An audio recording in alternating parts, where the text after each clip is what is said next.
Hey, this is going to be kind of a little unusual, but I was playing with both these projectors tonight, the Epson QL3000 and the LS12000, and I thought, why not live stream this for a little bit and see if people would like to see what's going on and how this testing works. I'm getting a little feedback. Let me turn that down. Um, let's mute that. Interesting. Okay, so what I'm going to do is I've got the LS12000 on the left and I've got the QL3000 on the right. You can see the brightness difference right away.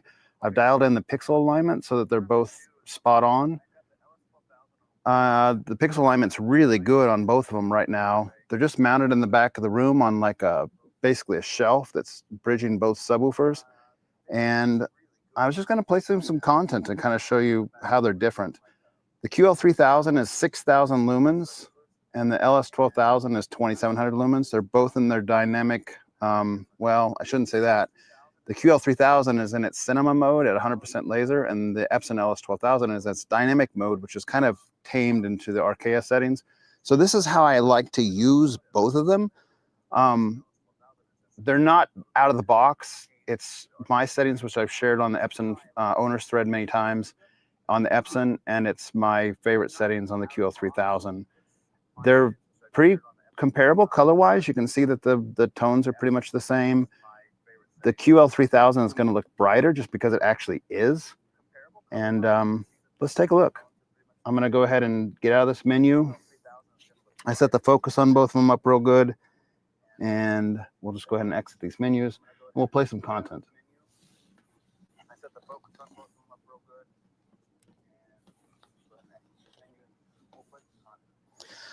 Probably going to take myself off of this extra stage here just for now so that you guys can concentrate on the content and I can make that full screen. And also I'm getting a little bit of feedback loop through my phone, so that's not cool. If I take myself off that stage, that shouldn't be an issue. So I didn't announce this. I don't know if anyone will join us, but if you join us and want to check in, ask any questions. If you want to see particular content, I'll pull it up for you. I'm not opposed to doing things. I'm not even going to try to monetize this because there's going to be copyright strikes galore, I'm sure, as far as the content we'd show. That's fine. Let me know if you want to see anything. I'm watching the chat. I got my laptop up on dark mode and the room's darkened out. It should be pretty cool. All right, here we go.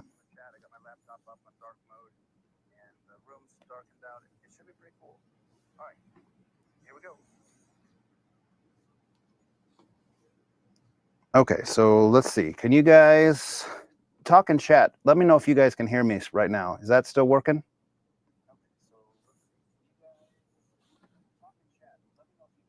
All right, well, this is just Apple TV 4K screensavers. So you can see right away, the camera is on auto aperture, and I tried playing with like manual settings, just an action camera, a DJI Action 5 camera, which is a pretty nice little camera, but it's not gonna be perfect for capturing this stuff. So you're gonna have to kind of give me a little grace on that. I'm just doing the best that I can. The LS12000, good. I see you guys can hear me in chat. So the LS12000 is on the left and the QL3000 is on the right. Right away, you can see that doubled to a little bit over brightness on the earth. You can also see that the QL3000 is not using the ultra black panels. I'm gonna go ahead and drop myself off this phone. That echo's distracting.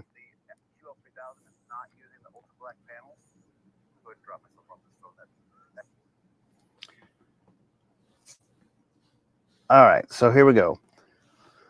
The left-hand side there, you can see the extra brightness on the Earth, on the globe. You can also see that the black is elevated a little bit. The QL3000 does not use the Epson ultra black panels.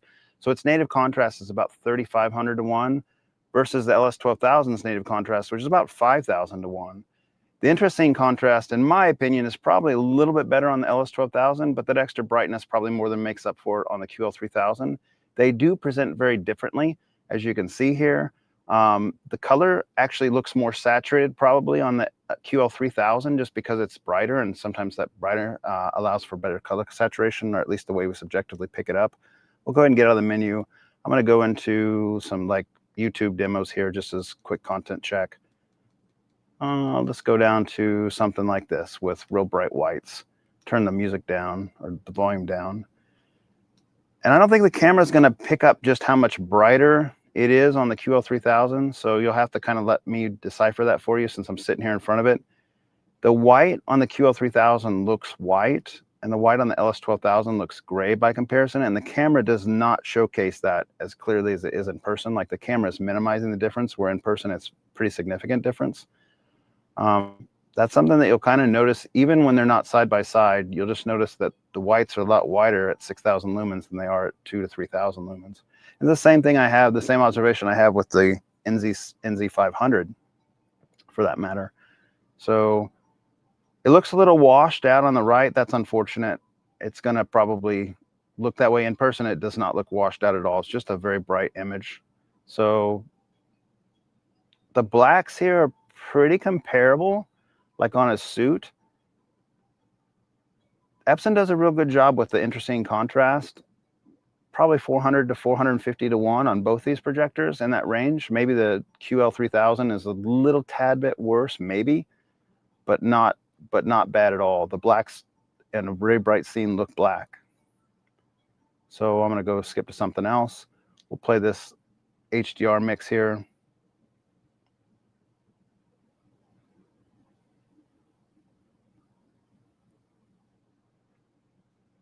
So in person, the blacks look pretty similar. There's a slight increase on the brightness on the QL3000, but there's also a lot brighter image. Ooh, now this looks a lot better on the LS12000, this particular image, because the blacks are blown out on that QL3000. The bulb looks brighter on the right. Pretty similar detail between the two. The right one's just brighter. I like that image better on the QL3000. Now we're back to, well, this looks better on the LS12000 on the left because it's just blacker. Dynamic contrast is enabled at its highest settings on both these projectors. Let me validate that real quickly. Now the star field looks much better on the LS12000. The LS12000 is not as black as the camera's depicting, and the QL3000 is probably about as bright as the camera's depicting on that. So let me check the settings for dynamic contrast, because I was playing with stuff. We can just kind of go over the settings here as well, so we just have a good start. So this is just cinema mode, mostly out of the box on the QL3000. I dropped brightness and contrast 1 point each because the Spears Munsell disc told me to when I was running the little calibration videos that it ran. It seemed to indicate that I needed to go down at one setting on each of those. Sharpness is just out of the box 5s. White balance I changed to 70-100. That is not stock, but I liked it a little lower than what it started with. I think it started at 7500, and I wanted it a little bit less cool. Image enhancement, I like preset 2. And I'm coming to the point on the QL3000 that I actually prefer frame interpolation off. I don't think the frame interpolation on the QL3000 is quite as good as the LS12000, which I really liked. There's been more content lately, especially, that I just have chosen I don't like frame interpolation. Super resolution, I've played with the stock here, which is on preset 2, between 4 and my preference maybe 3, and right now it's just at 4. Let's go to advanced here. Scene adapted gamma, I've turned to 3. It messes stuff up. Anyone who tells you it doesn't mess stuff up, it does if you go too high. It is at the benefit of a dark picture and the detriment of a bright picture. So I've read a review where somebody said, might as well just crank it to 20. It looks better at 20. Well, sure it does on dark pictures, but on bright pictures, it makes people look zombified. So don't do that. Gamma 2.3 I like better than 2.2. I like 2.4 and 2.5 as well. Dynamic and contrast, yeah, it's on high speed. And then lights out control is how you actually change the laser, whether you want full fade to black or not. Right now it's at 0, that's full fade to black.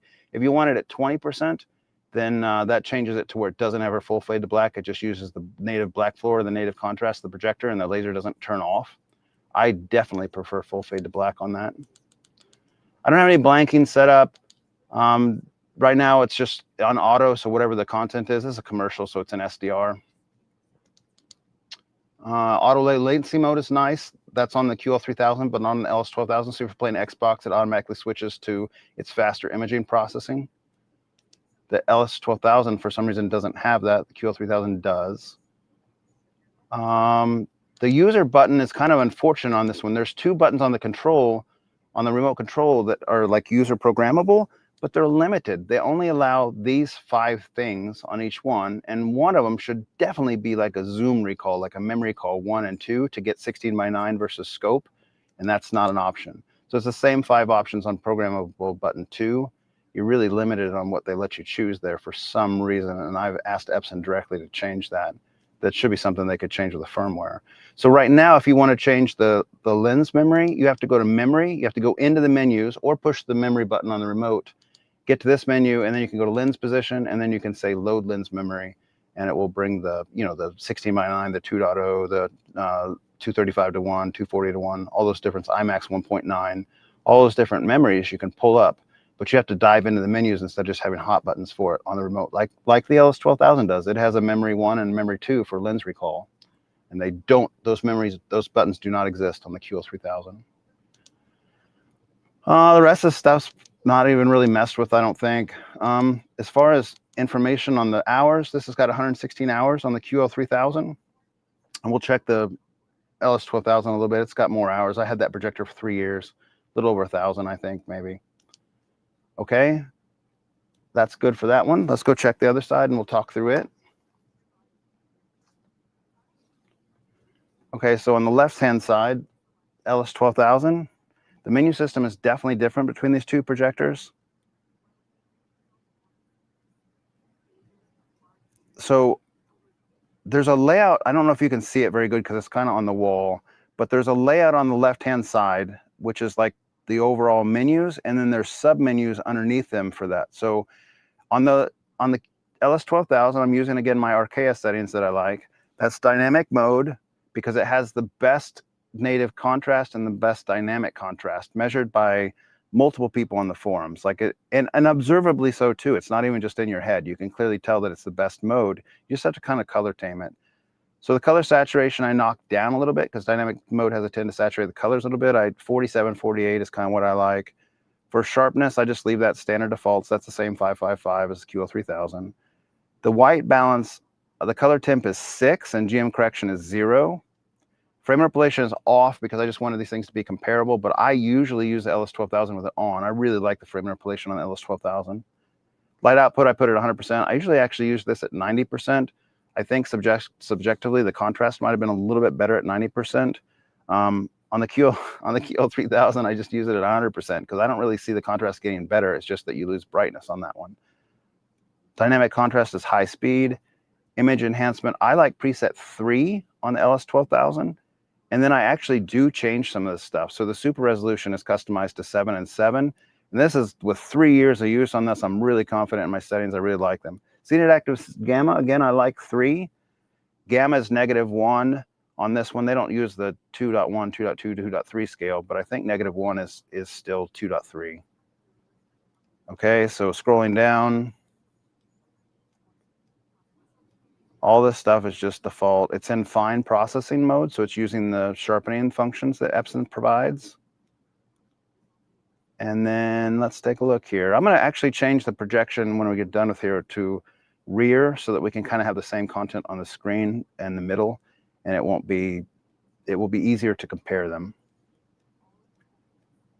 I don't think there's anything else in here. Again, I went through the panel alignment on both projectors and I made sure that they were perfect, and they are. They're really, really fantastic on both projectors right where they are. There's not, I don't even think I have any offset on either. Actually, I do. I have 3 horizontal offset on the QL3000 because the lens shift is all the way to the right. It can't go any more to the right. So it made me shift the blue pixel panel 3. But the one on the left, the Epson's not maxed out like that, and it's just zeros across the board. And they're both zeros on vertical for both colors. So just blue is shifted the right 3 on the QL3000. And when it's not like trying to jack into the screen here, I don't have to do even that much with the pixel alignment. They're both really good. So scrolling down, all this stuff is pretty much standard in there. I don't think there's anything else to check. But what I am going to check was the hour count on this one. 1,086 hours. So I've had it for 3 years, got a little over 1,000 hours on it. During that same 3 years, I also had the RS2100. So it's not just that I had more hours than that. It was just on the other projector as well. Right now I'm running the QL3000 and the NZ500. So at some point I might try to display those two together, but not tonight. Just this is the LS12000 and the QL3000 tonight. So let's go change the picture so that it's instead of front, it's rear, and that will make it so that the same content is kind of towards the middle of the screen. I got to remember where that setting was. Look for the word front. There it is. So we'll go here and we'll change this to rear. It does nothing more than just flips the image so we can kind of see them side by side a little bit better. I really think this is probably not going to be very useful except for you guys just to hear me, because what you see isn't necessarily what I see. Like I'm looking at my OLED screen on my laptop and it looks a little bit blown out on the right. It's just not blown out. It's just not. So it's just a brighter image on the right. You can forgive that aspect of it and just probably have to hear me speak and get it from there. So let's go look at more content here. We're going to go to something that's very dark. Let's check like this Las Vegas demo. That's an OLED demo, and take a look at that.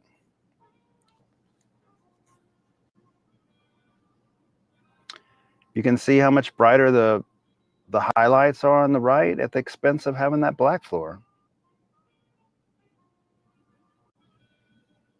This particular scene looks almost identical between them, a little bit brighter on the QL3000, but it's really toned down. This is maybe, in my head, 30 or 30% brighter on the right. Another scene where it's like 30% brighter. One thing I've noticed, if you're an SDR on the QL3000, it really is screaming bright. And if you're an HDR, it's almost like they've knocked down to the base level where it's almost the same, and just the highlights are brighter. So it's not dramatically different in HDR, which this is. It's just dramatically different on SDR, and then highlights are a little bit brighter on HDR. So that last scene was definitely a favor for the LS12000 because the black floor was just better on the left. A little bit brighter on the right. I'd actually pick the right image on this particular scene, left image on this particular scene, because the black's better. And there's similar brightness. There's a little bit brighter on the right, but not enough to make up for the black floor. Too small of a screen to even care. Interesting one, because on the right you see more detail because it's brighter, but on the left it's just blacker, you know, like, man, these are both really a sharp image, really good looking image. There's some flicker on the right hand side. I don't know if the camera's picking it up, but look at that building. If you see it on the camera, I see it in my eye. So I don't know what that is, but it's not doing it on the LS12000, it's doing it on the QL3000. Okay, this image looks way more vivid on the right, like significantly better on the right in person. Better on the right, even though the black floor is worse, that's just brighter. That sign is neater to see. Not enough on the screen. Wow. Okay, in person, that ceiling is not blown out, and it looks way brighter and more real. Like it looks like you're actually in the parking garage. And that sign looks better on the right, period. No contest. Better on the right. The black sky is not as black, but everything else just looks more like real life would look. Not enough content to tell.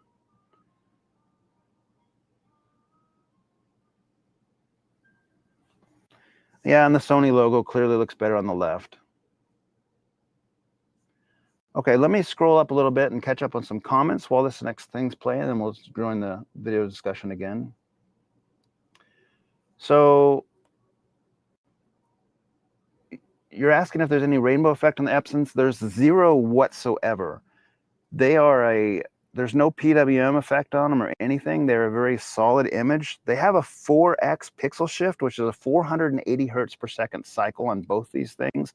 It shows all 4K pixels, all 8 million pixels, but it doesn't show them at the same time. It shifts in a circular motion 480 times per second and moves those pixels, but there is no flicker, no flash. You can put your phone in slow motion, and it's a very reliable, solid image. So no rainbows, no flicker. Very easy on the eyes, frankly.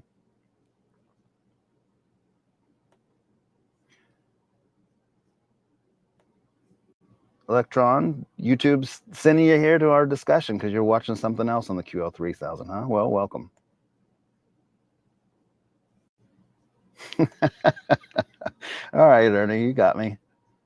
Yeah, I don't even know why I'm broadcasting, except for I was just thinking it'd be kind of fun to show. I mean, this is the kind of stuff I really enjoy doing, so why not just kind of show what we're doing here? And the reason I'm doing this is because I need to sell that LS12000, like my intent was to sell it. And I wanted to kind of like compare them. Man, that was beautiful. Pause for a second. That last shot, this is beautiful. The extra brightness on the QL3000 in person, you guys are seeing it blown out on the OLED. I can just tell from my laptop screen. It is not blown out. It's just bright and beautiful, punchy. This looks really good on both of them. Man, the details there. Excellent, excellent demo material. So yeah, I'm watching here at 11 p.m. Sometimes it's easier for me to do stuff like this at night, of course, when there's not kids running around or interrupting me every couple seconds. So I got 4 beautiful daughters. This is the easiest time to get this stuff done. Interesting.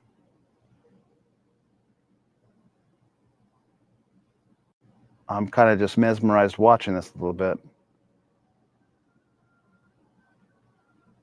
Both these are great images, man. If you had the LS12000 and it's bright enough for your image, for your projection screen size, then don't worry. Yes, the QL3000 is brighter, and yes, it pops a little bit more, but it's also 3 times the money.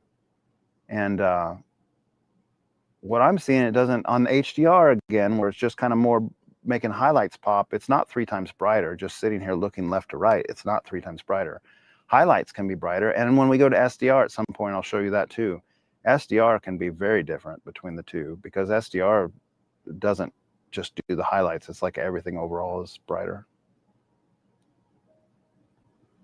Yeah, that building looks better on the right because the white paint is better.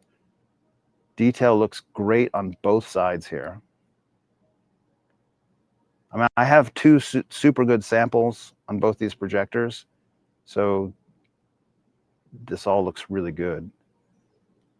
Yeah, I mean, here it just looks more real on the right because it looks like more what your eye would see in the sunshine. And that's not to say the left is bad. That's interesting. A little more detail on the right. You guys are seeing a little bit blown out at home, but it's not blown out. Just more detail.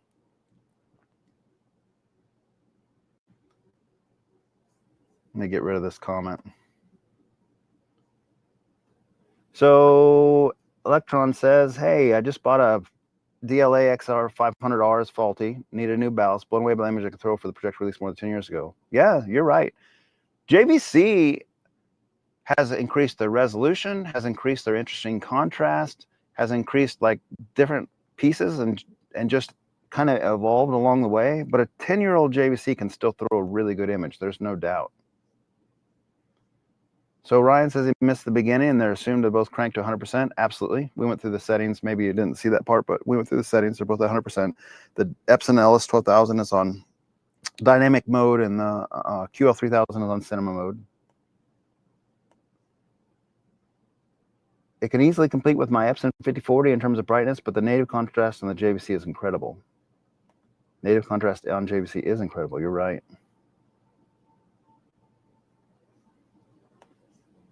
Both the LS12000 and QL3000 are LCD projectors, so in theory, there's zero rainbow effect as they don't need to use sequential cover. Yes, that's true. Yeah, I mean, you're talking about the RBE effect bothers you. It bothers me too. It makes DLP, single chip DLP, pretty much unusable for me. Different people have different sensitivity to that. If you find you're sensitive to it and you want to learn more, look up flicker fusion rate. Flicker fusion rate is a terminology. And also you can look up PWM for JVC or Sony sensitivity if you have those. I do have sensitivity to the older JVCs, but not so much to the NZ500. I don't know what they changed, but I haven't been bothered by it yet. The RS2100 I had before, which is the NZ7, did bother me by PWM.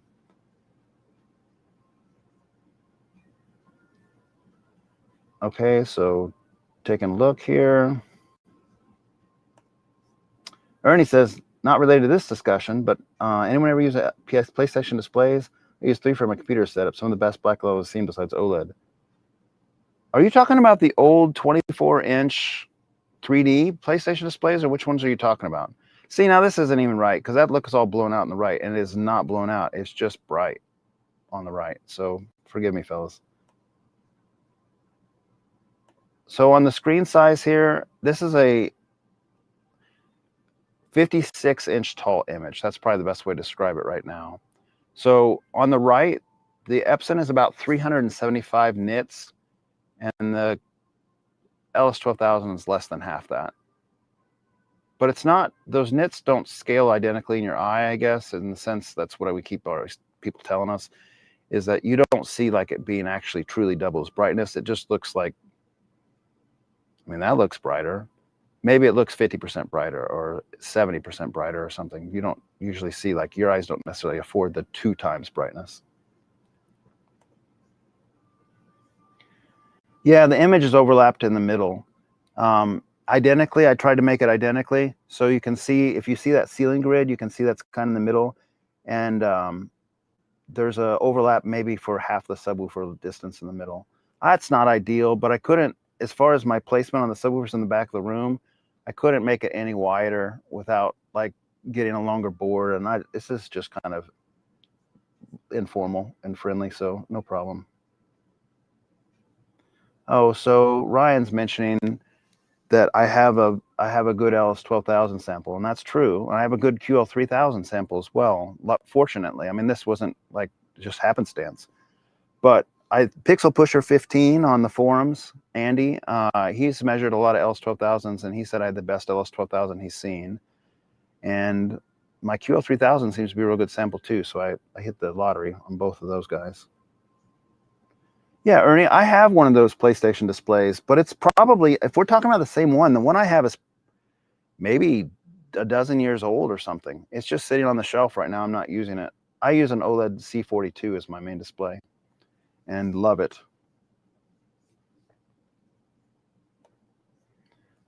All right, let's go on to something else here. I'm going to show you why you can't use SAG, Scene Adaptive Gamma, all the way up. Like, because I remember I told you that some of the reviewers have said just crank SAG all the way up, SAG, and that there's no real heart to it. That just makes everything look better in dark scenes. Well, that's fine. Maybe if you're watching a dark movie, you'd want to turn it up, but you just can't do it on every content. Like, it looks terrible. So I'll give you an example here. This looks terribly blown out on the home video. I wish Ryan Kramer were here with his fancy camera. He could probably make this look better. I don't have that capability. This, again, I guess it's just recorded with a little DJI Action 5 camera, so nothing fancy. It's not blown out on either side. I might have to spin up my phone so I can show you this better in person on the other side. I think I will. Let me get to a point where I'll pause it, and then I'll light up my phone as like a guest in the chat here, and we'll take a look at close up, and I'll show you SAG that way.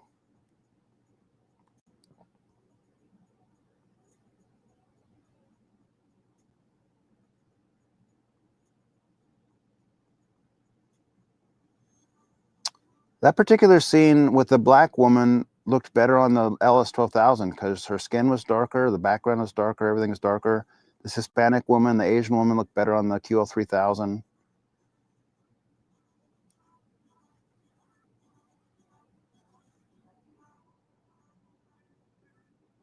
Both these projectors look really good in person. It's kind of one of those things, as in all things. It's just like there's a realm of diminishing returns, and I think the LS12000 and the NZ500 are kind of like the start of that, and even maybe the Epson 5050. I would say that as well. That's when things start getting good, if you will.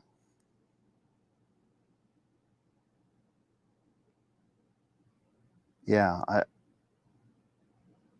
So let's go back to a scene I can show you here, I think. Let me pause this.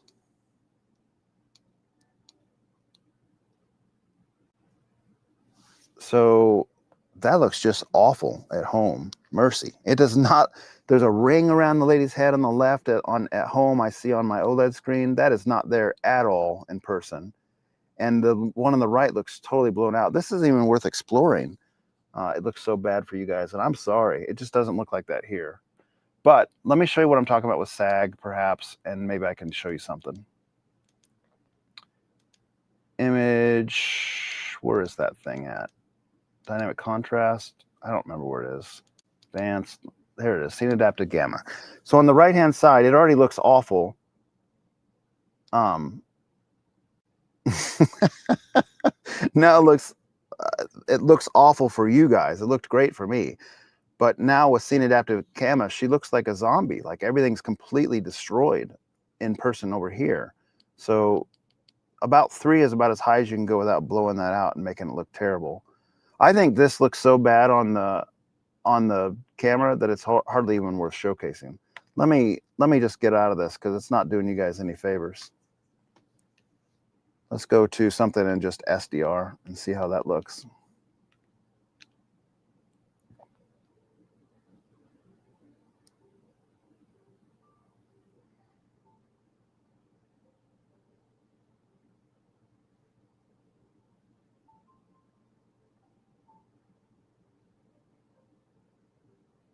Leaf's a lot brighter green. Neither one's blown out. The green is just way more intense on the right. Both look really good there at the frog scene. Looks more like daylight on the right for this boating scene. The clouds and the trueness of the afternoon is there on the right. It looks like daytime.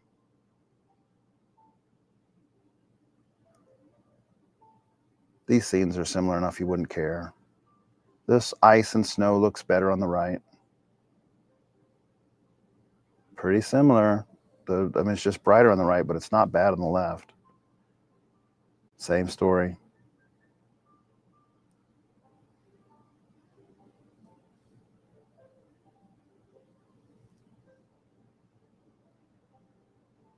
You can see that elevated black floor on the right side.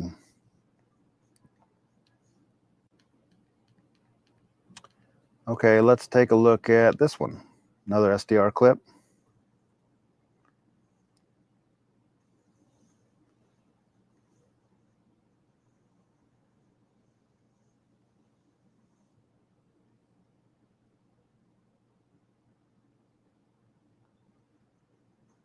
Yeah, I mean, notably better for LS12000 on that particular section of that clip, but then the diamond is way better on the right, and the blue is just more like oily or deep on the right. Same thing for that gold color, just oily and more luxurious on the right. The silver, whatever that thing is, looks a little bit better on the right, a little bit sharper, brighter. The orange has more luminance.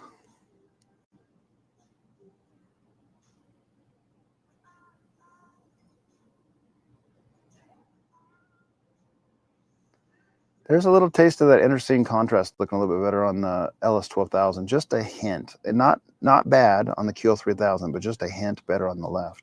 And then, I mean, then you go to the very next scene and the candles look better on the right again, even though there's black between the candles in the background.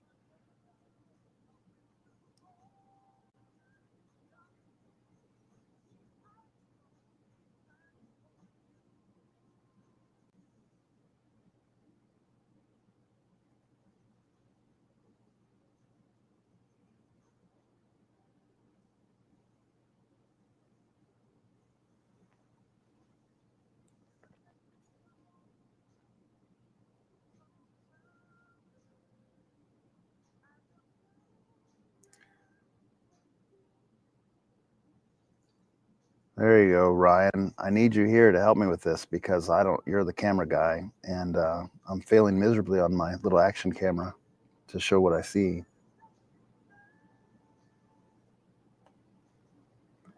QL projectors are going to force Sony and JVC to compete more lumens on next-gen projectors. I sure hope so, Christian. I really sure hope so. And I think there's probably truth to that too. I'd like to believe that's the case as well. I know from the CD administration, Bob, who sometimes joins us on the thing, on the live stream, he was saying that he talked to a JVC representative and he was saying that they didn't really have plans to proceed with making it brighter, and they didn't think anyone needed that much brightness in their room. Now, whether or not that's early on, I mean, that was months ago, whether or not they change their tune by the next 3 years and the next cycle comes out, who knows? But I'm with you. I sure hope that they do improve it. So let's see here. If we go to, does that show up? I mean, it's just, that looks 50% brighter in person, and it probably looks 10% brighter on the OLED screen that I'm looking at on my desktop. So that doesn't really convey either what I'm seeing. Let's take a look at some motion. So if I go to something that is, let's go to secret level. Let's take a look at that. Oh, you know what? Here's something I want to show you. Look at this. Do you see the flickering on the right-hand side? Is that coming through on the screen? Let me get to something that's dark, and maybe it will show up better. Is the flickering showing up for you at home? It is for me. And the solution to that is to change this to, instead of YCCBR, it needs to be changed to RGB low. And when I hook both these up, it changed it out. So let me try it back. Try it now.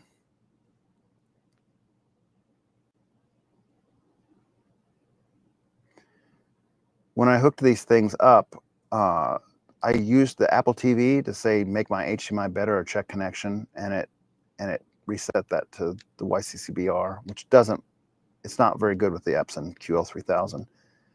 The Epson LS12000 doesn't have any issue. This is a bug. I've reported it on the owner's thread for QL3000 and reported to Epson as well. So now the flicker's gone. So earlier in the video when I said, hey, that building's flickering, I didn't realize that it had switched that at the time. So that building wouldn't be flickering now that I put it in RGB low. Okay, let's go back to secret level here.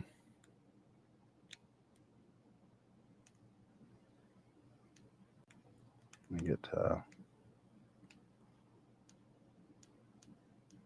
here it is, secret level. And let's play the Warhammer one. That's a fantastic episode. Kind of get a taste of that. So now everyone in the world gets to see my password. That's fantastic. Yay, Apple TV, for the way you do that.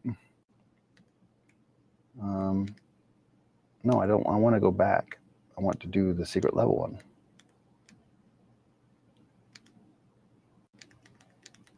Just in case you missed it last time, here it is again.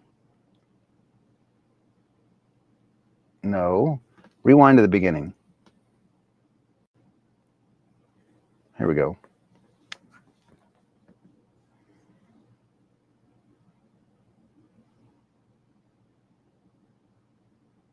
When I had the QL3000 in my basement, it's twice again as bright as the QL3000. And this particular intro really, really stood out on the QL7000 because it's just so much brighter. This is brighter than the LS12000. Obviously, you can see it at home, and it shows that in person as well. But the QL7000 didn't really seem to have worse contrast than the QL3000 as far as native contrast, but it was double as bright. And so I liked the QL7000 more than I liked the QL3000. It's just, that's a $30,000 projector, so it's out of my realm. That little bit of discoloration that you're seeing at the bottom of the screen is not there in person. Again, it's some sort of camera thing. What do we do to fix that? It's not that at all in person. Maybe it's because that little highlight thing is up. It's doing that. Let's see if that will help it. Okay, let me scroll through the comments here.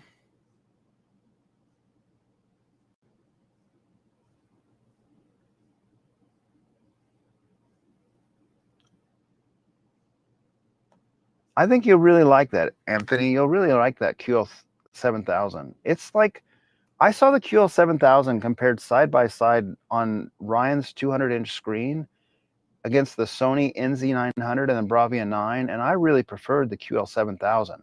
It was more than 3 times as bright. Like the Epson at 30% brightness was still brighter than the Bravia 9 and the JVC NZ900. And that's curious, right? So more than 3 times as bright, and we were doing it at 100%. We just did how you'd use it. So we're using 100% brightness on a 200 screen, and those other ones are 200 on a 200 screen. And man, I just really preferred the QL3000. It was a really pretty image. It was super sharp, super bright. Like, that's a nice, really nice unit. And like I said, the contrast didn't seem any worse than the QL3000. Just has extra brightness to spare. Ryan says, hey, the removable lenses on these Epsons is really nice. I agree on the QL3000. I got a good lens, so I can just keep that. If they continue this streak and make more of these, I can just keep that lens.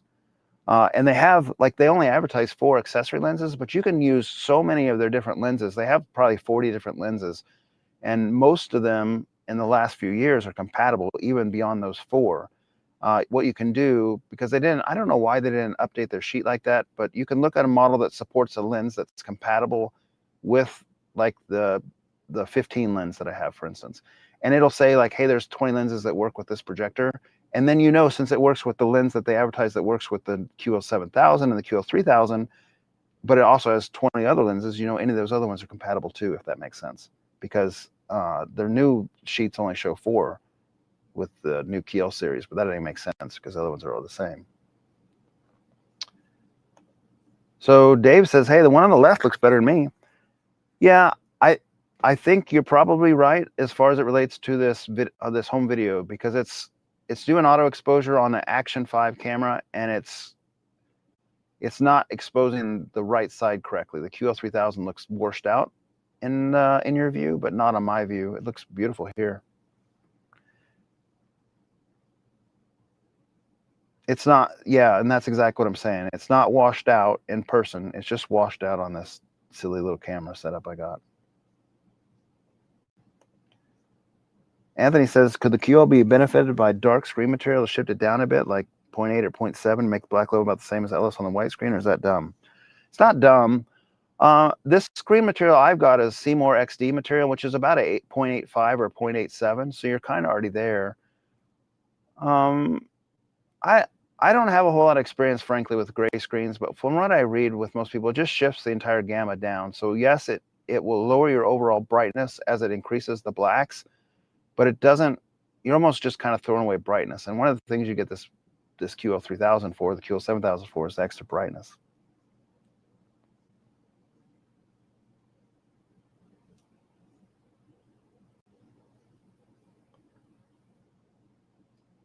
I'm kind of still reading through the comments here.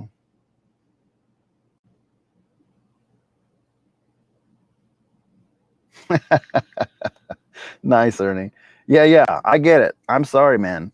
What I might do is at some point flip on my phone and then make that the primary and kind of like walk up to the screen. I'll just do that in a little bit and let you see. So again, it's not as bad as this is depicting it. It is worse, but the difference is as bad as you might think based on what you're seeing. The QL3000 is about 3,500 to 1 contrast, and the LS12000 is about 5,000 to 1 contrast. So we're not talking that big of a difference. Cameras exaggerate differences, and so it's exaggerating the difference it can see, especially with the auto setting. I could try to raise it, but I think it'll be in the image on the way of the image. Let me try what you're suggesting, Electron. I'll see if I can make it any taller. It's on a little tripod right now. If I can close the legs in a little bit, I could probably make it a little taller.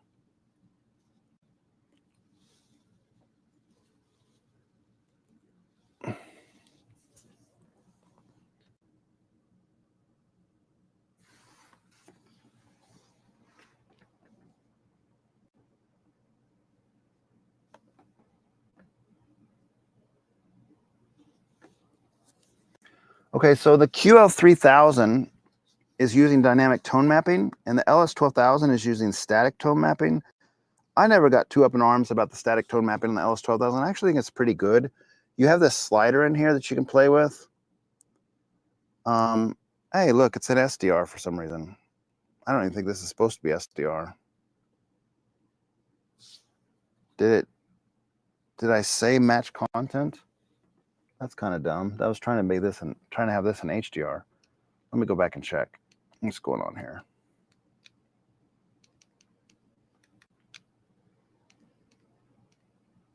Match content is off. Well, that's dumb. I want that to be on. So let's go back to RGB low, 4K SDR. It's going to match content. So the source is HDR. It's going to match HDR. I shouldn't have run that little check my HDMI connection thing right before I started this video, because that seems to have reset some of my Apple TV settings. Let's go back to that again.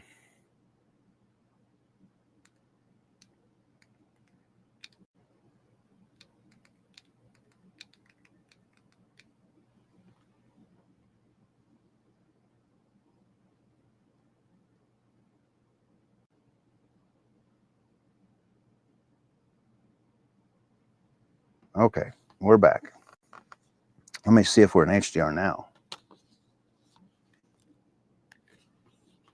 Yeah, we are. So it's backwards on the camera. You probably can't even read it, but I'll tell you what it says. It's dynamic range is auto. It's an HDR 10, and it says HDR 10 plus setting here for basically the HDR setting. So this is a slider. If you change this all the way up, it gets darker, and it's supposed to let the dynamic contrast be better. So if I took this away, dynamic contrast would be as strong as it can possibly be. But like at 16, you can't even see what's going on. Let me take the slider away and see if we can even, if the dynamic laser will engage where you can actually see anything. Not really. That's no good. I like 5 on that. 1 is the brightest for the static slider, but 1 actually will end up blowing out highlights. So I like 5. That's kind of where I landed over the course of my time. Maybe 4 on occasion. Here's 1. And I probably shouldn't be doing it right now, but 1 would be the brightest image that the tone mapping will allow. And it'll clip highlights like clouds or light sources and stuff will just like white and lack detail. So let me go ahead and put this in 5, because there's a cool scene coming up that I want to compare these two myself, even just to see it. So let's go here, and we are back at 5. Okay, both projectors have gone to full fade to black. There's not an ounce of light in the room besides my laptop screen. And then you get these highlights. So the highlights on the right are bright, but the black floor is worse. So wow, the fire is bright enough to make me blink on the right-hand side. And I mean, in person, the highlights look probably twice as bright on the right, but the black floor is elevated.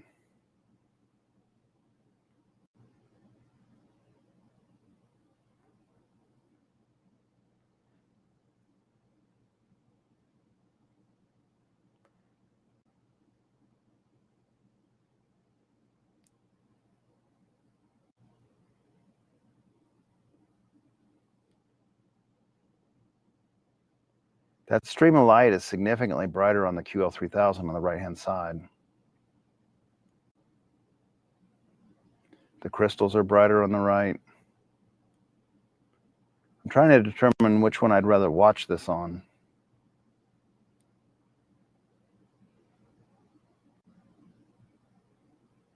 I have watched it single on both many times. I really like this particular secret level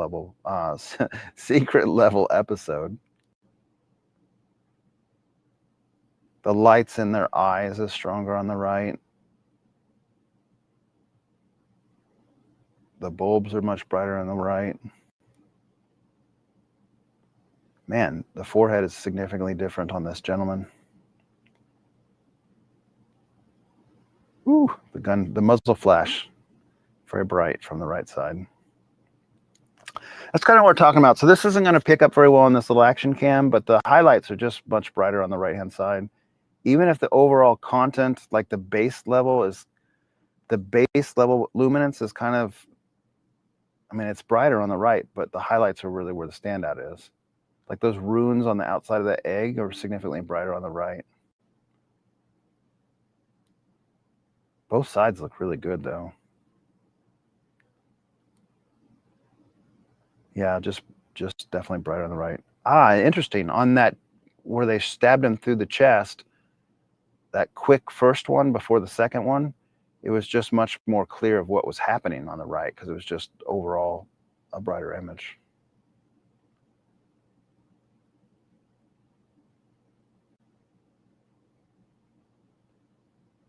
Trying to watch what's going on here.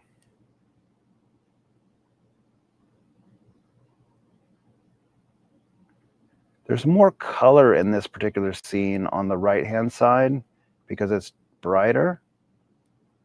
It's kind of a weird scene, like it's oil-based, as if, imagine that these characters are rising out of like oil, or wow, what a difference there. Looking at the blood color, you can tell it's blood, and right on the red on the right, on the left, it's just kind of more like dark liquid. You can't really tell that it's red. In person, I'm saying. I don't know what you guys are seeing at home because I'm just looking at the screen. Very cool on the right. That steam effect with the extra brightness is very cool.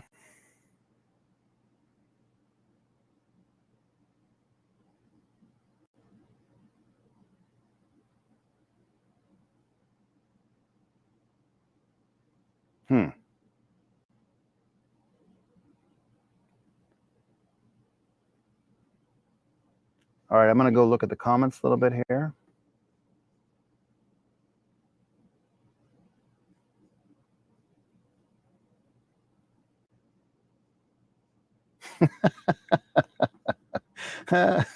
Nice. Let me scroll up a little bit more.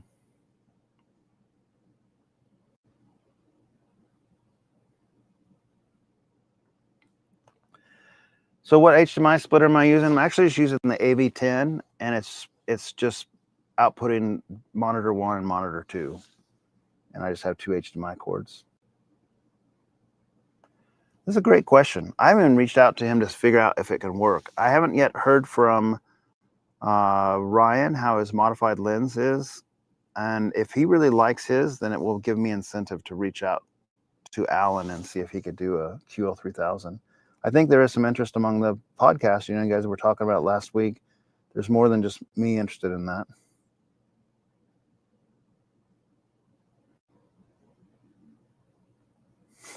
it's a lot more than a forehead, but yeah, I get your point. I can do the NZ500. That can happen.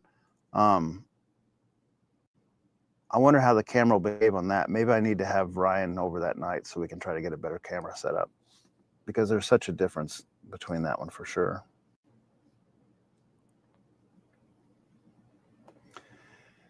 In this case, I mean, the EDIDs shouldn't even really matter because these are both capable of the same stuff, except for the LS12000, oddly, is capable of HDR10 plus, and the QL3000 and QL7000 is not capable of HDR10 plus, only HDR10. But as far as like they do the same thing otherwise. HDR10, 120 hertz, 10-bit RGB. So the EDID shouldn't really be limited in one of these things, if that is the case with the AV10.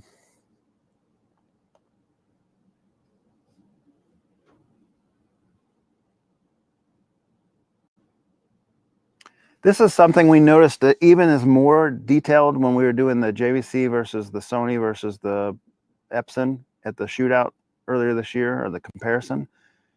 The JVC renders this particular scene almost at night, like it's like late, and the Epson renders this scene at like 4 or 5 in the afternoon on a rainy day, the QL3000, and the LS12000 probably renders this at like 7 or 8 p.m.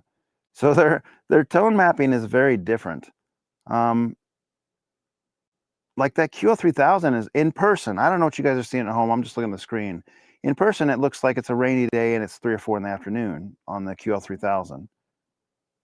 If that makes any sense. Like they've elevated all the luminance in the picture to make it just look like an earlier time of the day. And the JVC in that scene looks like night.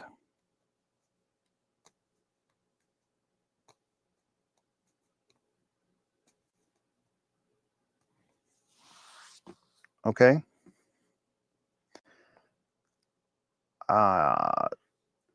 So looking at what you guys are seeing at home on this particular scene, the LS12000 is not quite as good as it looks on the left as far as native black floor, and the QL3000 is probably pretty similar to what you see on the right.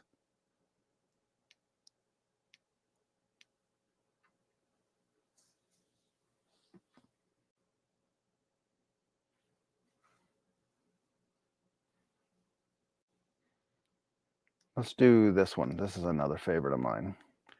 And I'm gonna try to dial in on my phone so I can get that and get you guys another view with like a different camera device and see if that helps anything as far as what you're seeing or what you're able to take away from this video. Come on. Let's go back to secret level, but I don't know what it's trying to do right now. Okay, here we go. This is where I want to be. I was just going to go to episode 13.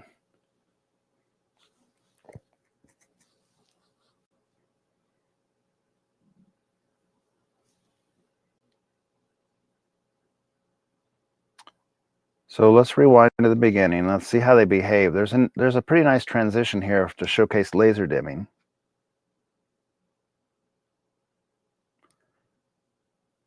So they're both coming in pretty slow. I mean, you can't even tell on the camera that the left one's on. It's been on the whole time, but it just comes in slower as far as the brightness.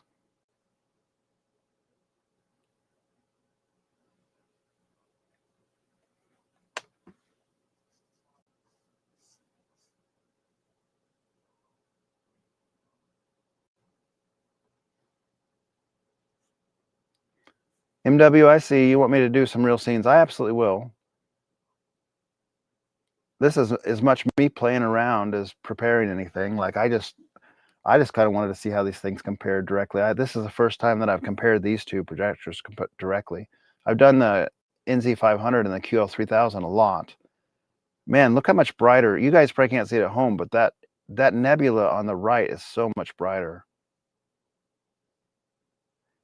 Okay, I want to see this particular scene with the frame interpolation and compare them. So I don't know if that'll correlate well to what you guys are seeing at home, and frankly, it's fine because you guys are getting a shoddy end of this thing anyway.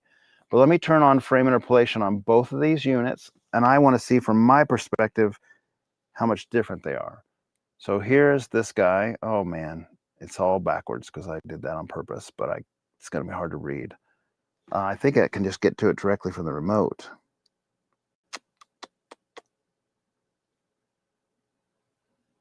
Yes, I can. Frame interpolation button. So I'll just go to low. And then on this right-hand side, let me escape that.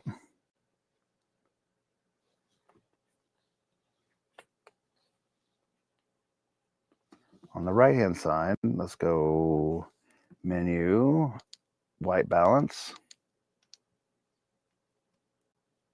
Sorry, image enhancement, frame interpolation low. Now, what I've noticed in person, we'll see if the camera will pick this up for you guys. In person, the frame interpolation on the LS12000 is smoother on low than the QL3000 and more agreeable to my eyes. Now that's subjective preferences being what they are, but more agreeable to my eyes. The QL3000 is kind of like it's like a step down on smoothness than the LS12000. And as a step down, it actually seems like it makes things look more artificial to me for some reason than the LS12000s. LS12000, to be fair, is the first frame interpolation I ever liked on anything. And I like the QB1000's frame interpolation even better than I like the LS12000. But the QL3000 I don't like as much as either of those other two. So watch this panning. I don't know if you'll be able to tell a difference.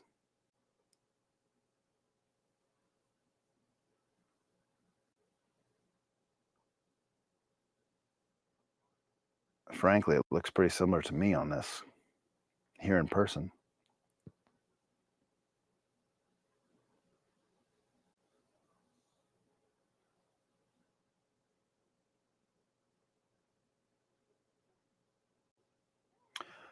The problem here's what I've observed.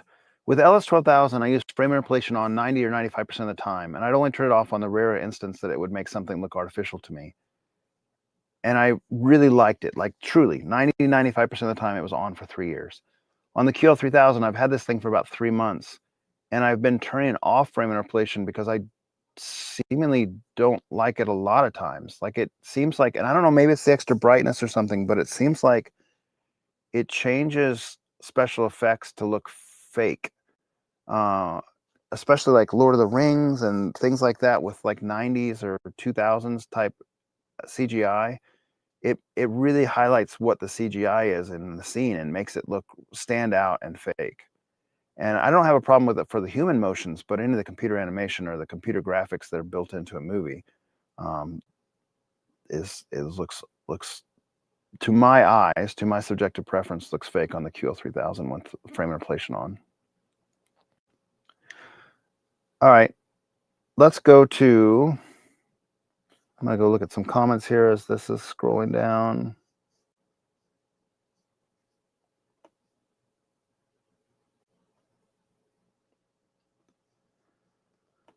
Paul says, what would the Valerian look like if it was compared to these besides RBE? I don't like the Valerian, Paul, so I'm not the one to ask. I have seen it before. We saw a sample, and we got to play with it for an afternoon, and I didn't like it. I don't like single chip DLPs because I see RBE, like the rainbow effect, but I also felt like it had kind of what I'll describe as a crunchy contrast and kind of a fraudulent color luminance. And I eyes are subjective and preferences are subjective. I don't usually like single chip DLP for that same reason. So the Valerian didn't break the mold for me. It just still seemed like a single chip DLP, which I've never really liked very much. So I'm not the one to ask. It would be brighter than the LS12000, but I would like it worse in every other way. Like it would not. The only thing it would have would be brightness on the LS12000 in my estimation. We were seeing an early model, but it was winning all kinds of awards even then. And in my consideration, like it just seemed kind of like the automatic contrast, the EBL stuff didn't seem quite ready for prime time at the time. And with the other things I talked about, it just wasn't for me. So, you can ask someone who really likes it. I know that if people's eyes appreciate it, then they probably have a lot better things to say. I will say this, Paul, that at the end of the night, there was, I don't know, 10 guys left or something, kind of just talking. And the question was brought up, not by me, by one of the other guys in the group. And I was one of the last ones to answer. Like, would you rather have this or would you rather have an Epson 5050? Because that was kind of like at the same price as at the time the Epson 5050 was $2,300 or something, I think, on sale. And that was similar price to what the Pro was. I think it was $1,900 at the time or $2,000 or something like that. And everyone in the room actually said that they'd prefer the Epson 5050. And those guys were all familiar with projectors. I mean, they've all kind of been around it. And so it didn't really captivate any of us in that particular event, but that's not to say it's not decent value. If you're not susceptible to rainbow effect, you probably would be a lot better footing than I am to start with.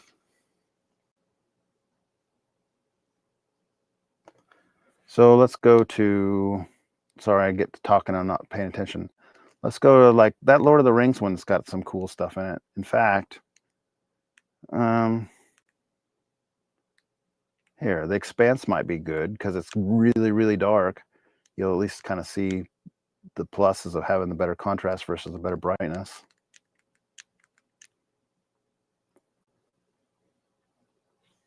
And then let me kind of read through the comments as this is loading up.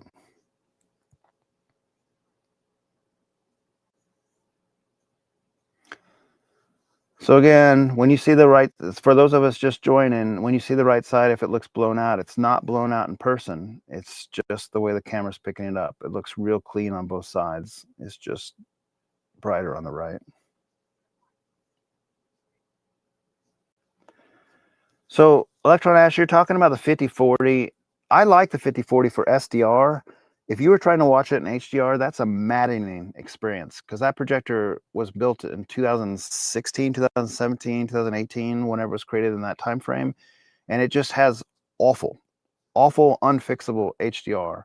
The only way to use that projector with HDR content is to convert it through like MadVR or a Panasonic player, an Oppo, something like that, to like convert it to SDR because its HDR is so bad.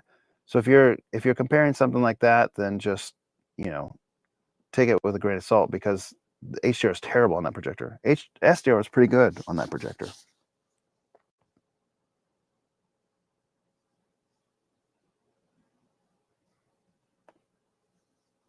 Yeah, it is a projector. I mean, again, it's not showcasing here as well as it should on this camera, but in person, it's a really nice projector. It looks really good. And it is very quiet. To your next point, it's whisper quiet. The QL3000 is, I'm sorry, the LS12000 is significantly louder than the QL3000, both 100% laser, even though the QL3000 is twice as bright plus.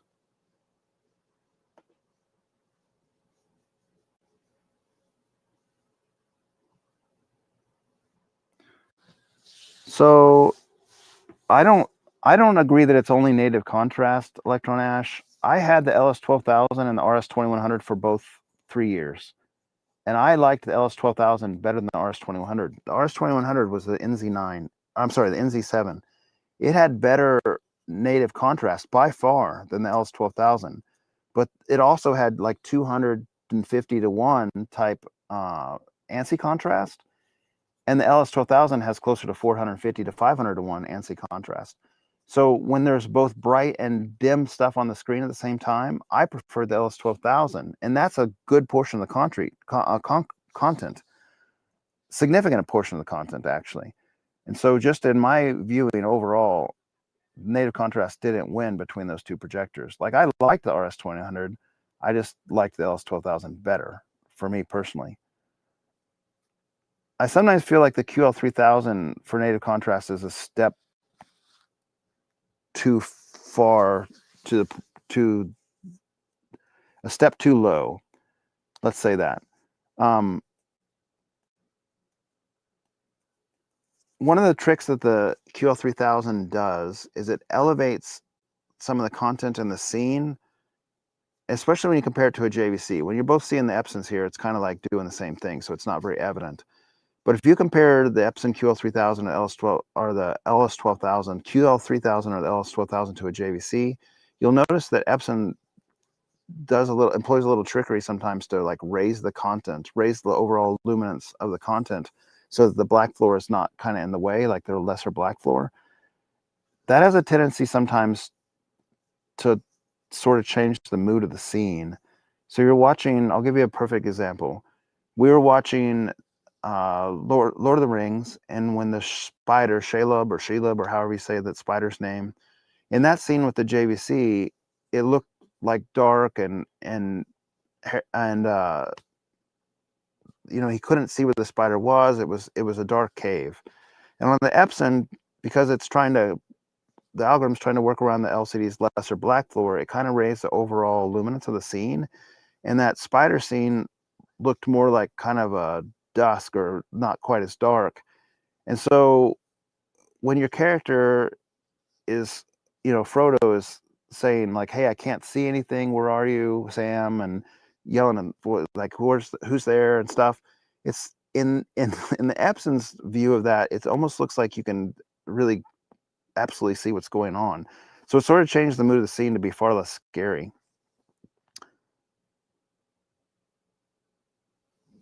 This kind of content, frankly, looks better on the LS12000 because and I'm not surprised by that.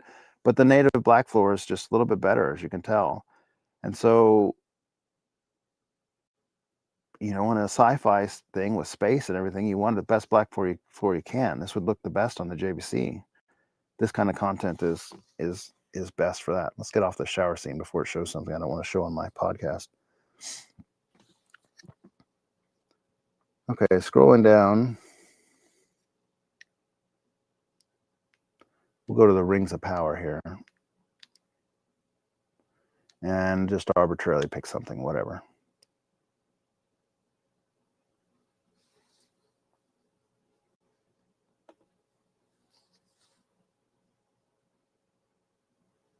It's real weird it picks up that blue like that at the bottom, because that's just not there in person. Cameras like to exaggerate things they see when they're trying to do these kind of projector shootouts with them.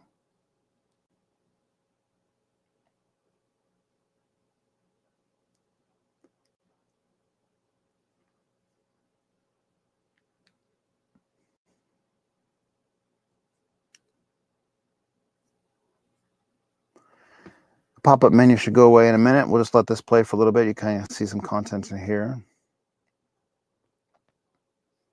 I'll scroll through the comments, kind of catch up with you guys.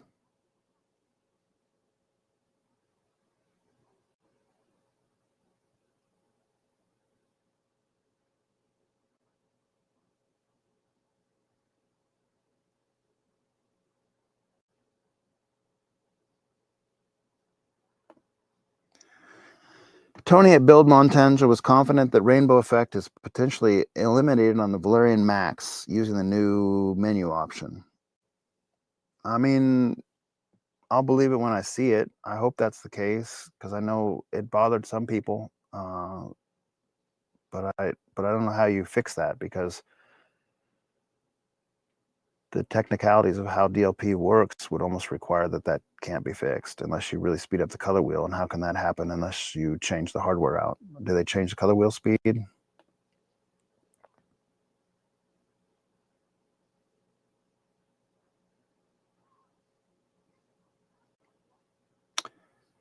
MW, I don't have measuring equipment to measure that, but what if I read online? I know the ANSI on my projector was measured at close to 500 to 1. I think it was actually 530 to 1 by Pixel Pusher 15 on my LS12000. And I think the ANSI on the QL series is somewhere in the neighborhood of 400 to 1, according to some of the reviews that I've read. But I don't have any calibration gear for video stuff. I'm more audio stuff.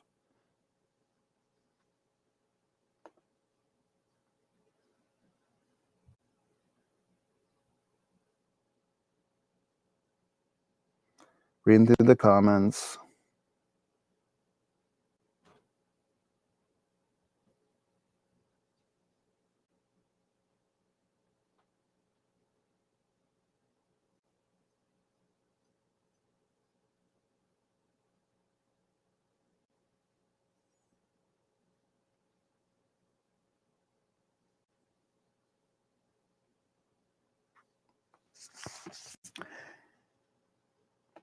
Hey, Don, thanks for joining, man. So this is, I mean, here looking at them side by side, the gray bars are noticeably more gray on the QL3000, but this scene overall looks better on the QL3000. So if you zoom this out to take up the whole screen and you didn't see the gray bars, this clearly just looks better. I mean, you probably don't see it at home. Again, it probably looks washed out. I keep saying this, but I know people are joining the stream late. That is not washed out here in person. It looks really good in person, and that extra brightness just helps.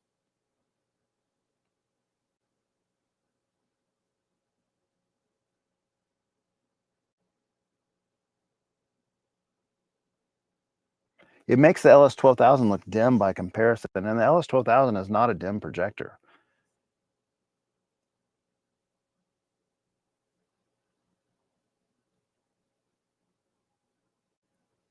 Now, let's see if we can show you something negative about both these things, and let's actually just see which one's worse. The Bluetooth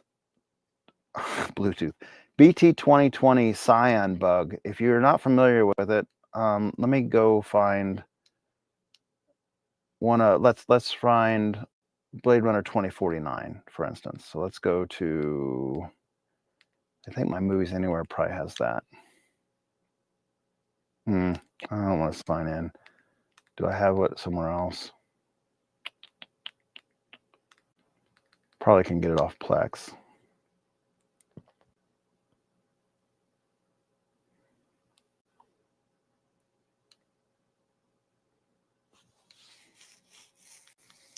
Let's do a search for it.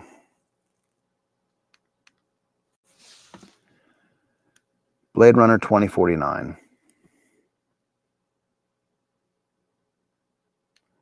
So what I was going to show here is there's a cyan color bug on BT 2020 content with the Epson projectors that's not fixed. It was first found on the LS12000. It's there on the QB1000, and it's there on the QL3000, the QL7000. And it happens to be most seen, in my opinion, if there's like gray smoke or gray clouds. I could probably show you the live action scene, and maybe I'll do that actually because it's probably less risky of showing something violent or sexual. Let's do that with the scene from How to Train Your Dragon live action. How to Train Your Dragon live action. Anytime there's like gray smoke, it'll do like cyan. How to Train Your Dragon. Of course, it's off the screen, hard to see. Maybe this one. Let's see if that's it. Is this the live action? Yes.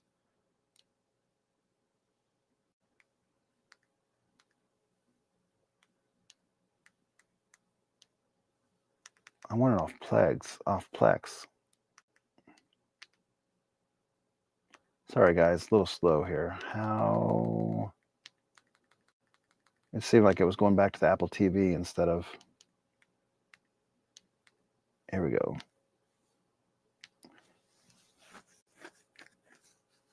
It's going off the Apple TV instead of the Plex, so then don't have that one purchased.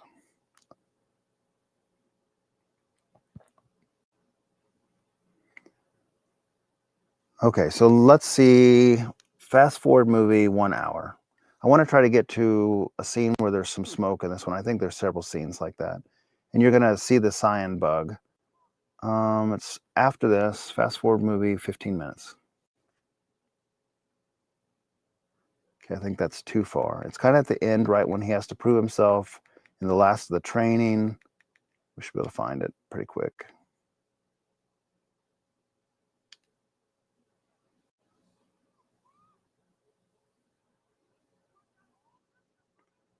Look at the frame interpolation here. Looks pretty equitable here, actually. As far as smoothness, you guys probably aren't seeing that because it's going to have the 60 hertz of the camera trying to combine with the 24 frames per second native source of the movie. It's going to be all jacked up at YouTube's destination end.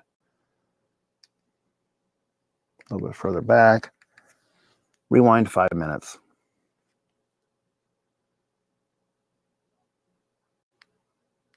Do you guys like this movie? I was kind of disappointed. I'm a big fan of the animated one. Something didn't translate well to live action, which maybe doesn't surprise anyone, but still disappointing.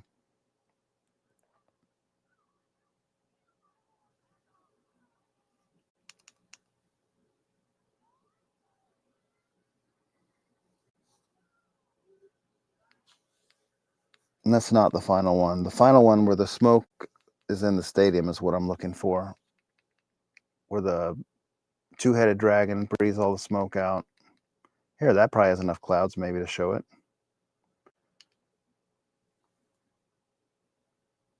Nah, that's not going to show the bug.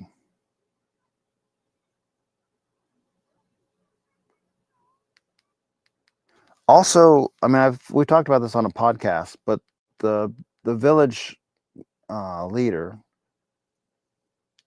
is not Gerald Butler, or whatever his name is in real life, is a big man, but he doesn't live up to Stoic's size. So it kind of like seems a little bit less impressive, perhaps, when it's a human there instead of the animated cartoon. I think this is the one here. Oh, fast forward a little bit.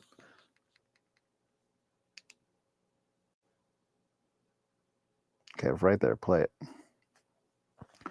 Okay, so while this is playing, I'm going to go ahead and read some comments, and then I'll try to pause on what I'm talking about to show you what I'm up to.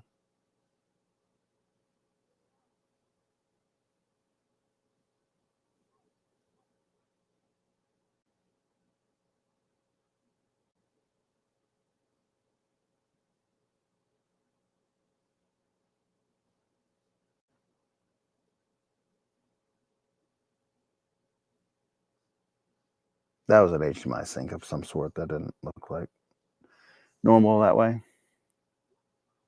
So you guys are seeing it washed out on the right. It's not washed out. Looks great.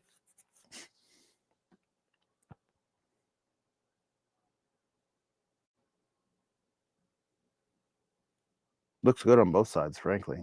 This is another time of day scene. Like the time of day actually looks different in person on the right-hand side than the left. It looks like it's like 4:30 or 5 on the left, and it looks like it's 2 or 3 on the right.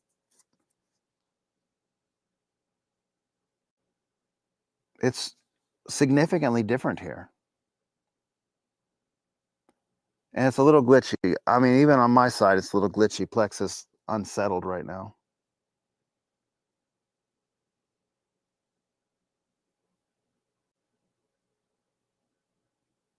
But I don't care about the frame rate, it's the motion. I'm just trying to show you the cyan bug.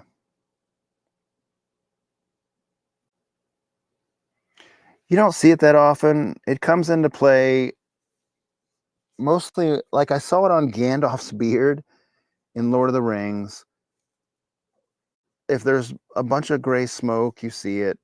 That same color gray that we're kind of talking about, like a smoke or Gandalf beard type gray, it gets a cyan color in it, frankly. I mean, that's just what it is. That's the cyan bug. And Epson is aware of it. They haven't advertised they know about it, but they're aware of it. We've heard some internal discussions on it, and they're trying to fix it. But at this point, I don't even know that it'll be fixed because it's been, like I say, that was originally ported on the LS12000, and now it's in 4 different models that are subsequent to that, or 3 different models that are subsequent, the QB1000 and the 3000 and the 7000.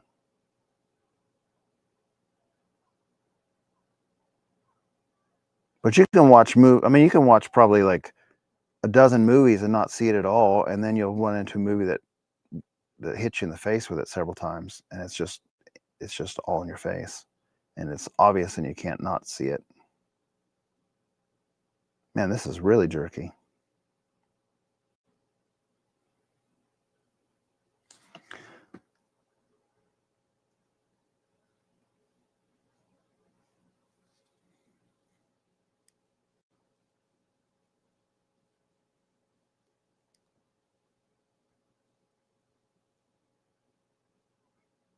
Shouldn't be long here now.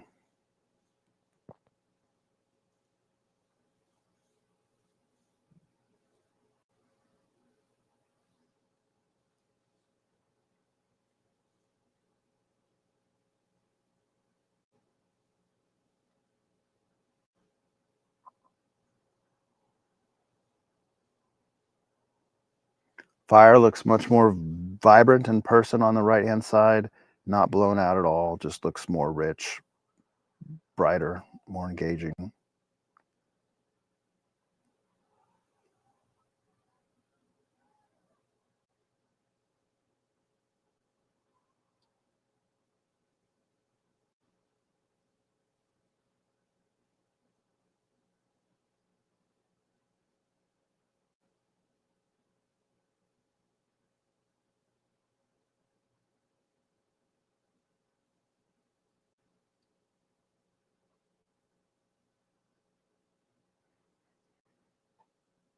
I think I failed you guys. I think that the dragon that I wanted to show you the cyan bug in was the one that made the smoke in the arena, and this one doesn't seem to be making the smoke. Maybe it was the two-headed one and not this single one. Someone in the comments said it might have been an hour in. If this doesn't make a bunch of smoke here shortly, then I'm in the wrong place. But I mean, there's nothing to be seen so far. I don't see that cyan bug at all right now.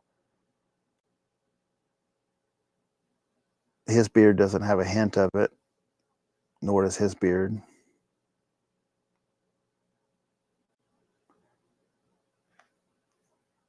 Let's try the hour. Rewind to 1 hour.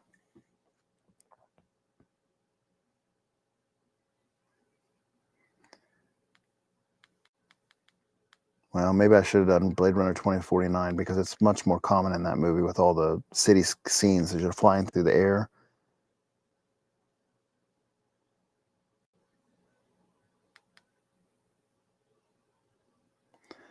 I don't know. I thought I would show it to you briefly. It's not being brief, so I apologize. Let's go on to something else. If you want to look up what that is, type in Cyan BT 2020 bug Epson and you'll find it. I just think it's fair to talk about all good and bad on all the stuff. See, like that looks blown out in the video that you guys are watching, but on person, like Nico Parker, her face just looks really good and clean and vibrant. It's not blown out at all, like where it's got the actors and actresses' faces at the bottom.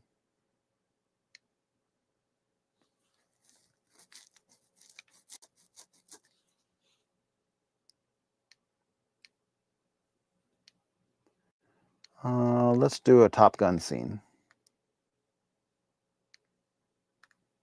Is that on Prime right now?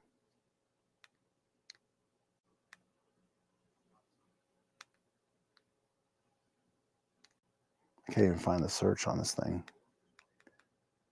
There we go. Top Gun.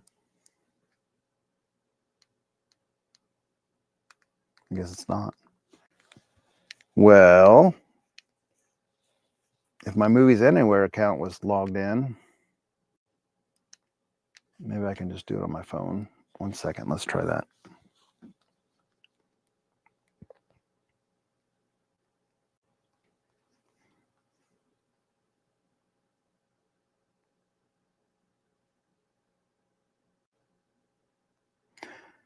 Logging in on my phone, and then I'll do the code there that way.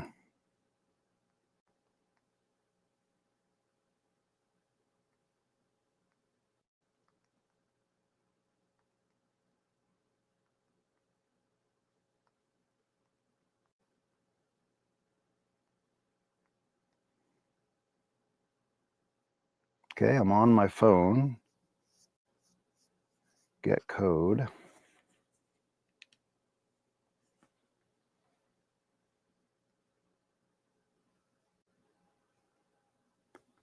Open a web browser, visit Movies Anywhere, sign in Movies, enter this activation code.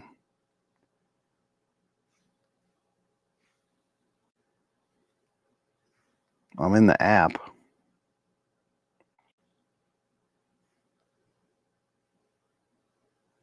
Activate your device. Enter the code. Here we go.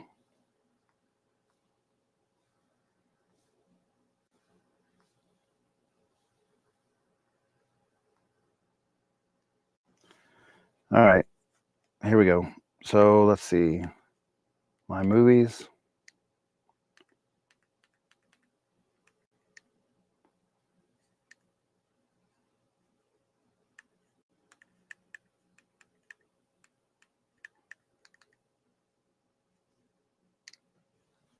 Top Gun. I have Top Gun. I cashed that code in. All right, I guess we won't do Top Gun. We'll just do one of the other ones. I definitely have that in my inventory. Maybe it's in Voodoo instead of this one. Here, we'll do Dune 2.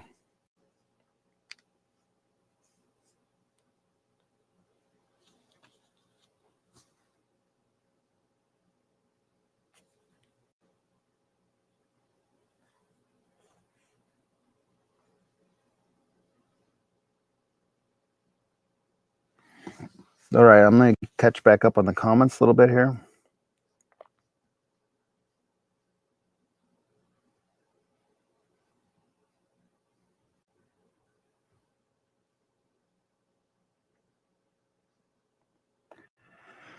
So Don, you're asking what the camera set to. This is just a DJI Action 5 camera. It's nothing special, and it's just set to auto. I tried setting the ISO and that kind of stuff. It ended up looking worse. I couldn't get it to I couldn't get it to be fair that way either. Need a better professional camera to do this really in the future. So it's more by description than what I'm actually able to show.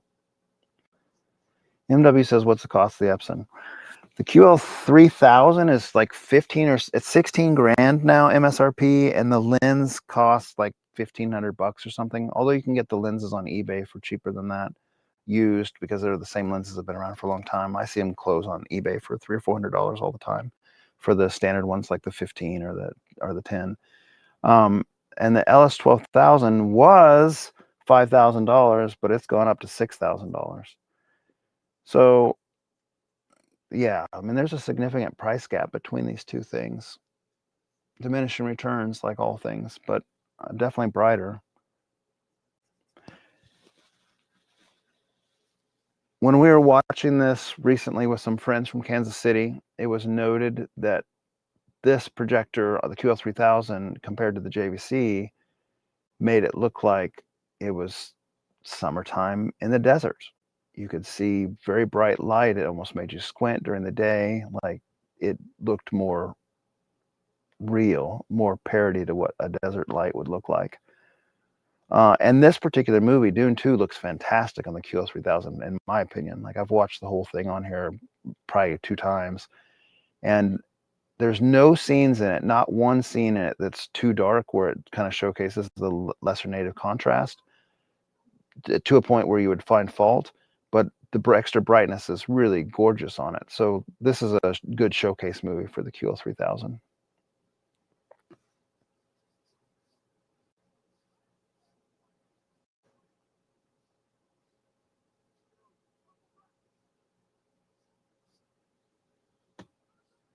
And the explosions and the flamethrowers and stuff like that is all just much brighter on the QL3000 in person. Again, the video doesn't quite depict exactly what we're seeing, but it's brighter.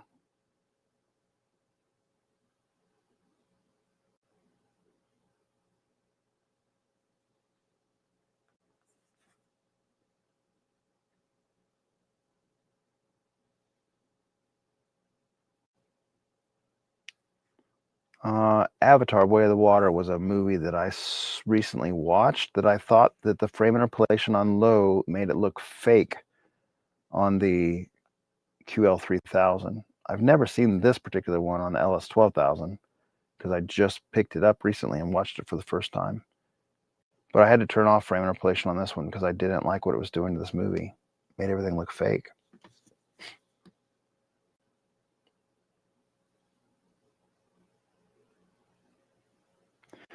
Yeah, electron ash in the US, the LS12000 is actually $6,000. UK prices are cheaper for Epson right now for some reason.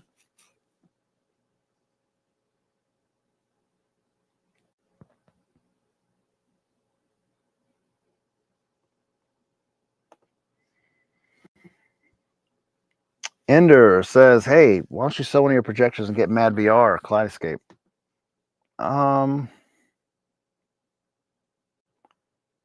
Yeah, Mad VR is a nice product. I use Mad VR software-wise when I play something from my home theater PC, which I don't do that often. I see the value in it. I think it's higher price than I kind of am willing to pay right now, especially since I can use it for free if I just want to rip my movies to the drive and use it on the PC. But I work in IT, so it's not complicated for me to, just use the free version of Mad VR, even though it's not being updated like the actual Mad VR in VR Core. And as far as Kaleidoscape, yes, I would like one. I don't want to spend $5,000 for one. So I just feel like that's another thing that's kind of overpriced. And I don't know why that they've priced it so high. We talked about that on the podcast. Like, why don't they make that more like in the $1,000 range, and they could still make money on it and make it more accessible to people? Like, don't tell me that there's the E version, like the E version that does 1080p or whatever is nonsense. Now I know there's another version that came out that's 4K, that's just a little bit more, but it only has 480 gig drive, and so it only stores like 6 movies, and that seems silly to me too. Like, I'm an Apple TV fan. Apple TV puts a lot of value in that product. That's what I'm using right now. Puts a lot of value in their product, and it costs like $179 or something. Now I know they don't have the economies of scale that Apple does, so I wouldn't expect to be $179. But I do think that they could knock it down quite a bit. The Kaleidoscape should probably be, in my opinion, like $1,000 item. So in my opinion, I don't really want to support a product that's that priced. I don't understand that pricing. That's me, subjectively, my personal opinion. I think it's a very nice product. I really would like one. I just don't want to spend $5,000 for it or support that.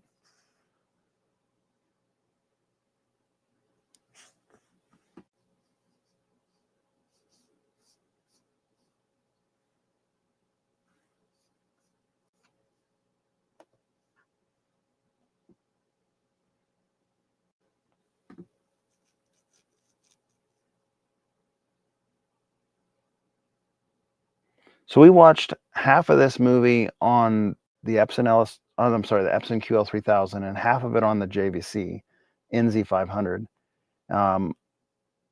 We watched it 2 different nights, the half and half. And 2/3 of my family, I have 6 people in my family, 2/3 of my family, actually a little bit more than that. My wife's, I didn't even ask her, but 3 of the 4 kids preferred it on the Epson, and 1 kid preferred it on the JVC. And I can see the value in both sides, but I prefer the QL3000 a little bit more for the same reason that we've talked about several times on this podcast. Like, day seem more like day when they're in the floating islands and the sun is there and they're flying those dragons around effectively. It looks gorgeous on the QL3000. All that extra brightness looks gorgeous. There are some scenes in this particular movie where the black levels are important, and the JVC wins in some of those scenes, like, no doubt. Specifically, there's scenes where they're underwater and they're without light except for some bioluminescent animals and so forth, and those scenes look better on the JVC. But the majority of this movie is bright and has bright highlights, and the majority of this movie looks better on the Epson. I mean, even here, you guys are probably seeing it blown out on home, just like all the other stuff, but it doesn't look blown out in person. It just looks brighter, and it looks better on the QL3000 on the right. Color volume looks similar.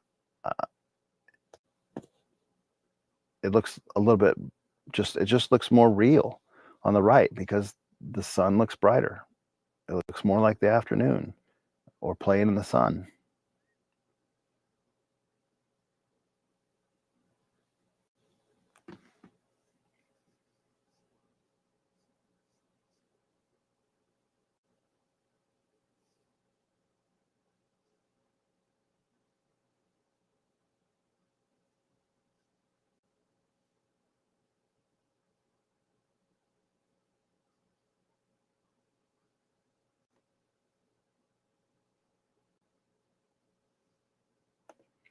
I don't know that I agree with that, Ender. And the reason I say that is because I know a bunch of people in the Kansas City group who would buy a Kaleidoscape if it was $1,000. And I don't know but any but one who has a Kaleidoscape now. So there's a lot of people that are kind of like, I don't know, how would we word this? Maybe family budgets, like reasonable incomes, middle class type thing, where they could afford $1,000 product and rationalize it, but can't really afford or won't really rationalize a $5,000 or $10,000 or $15,000 product.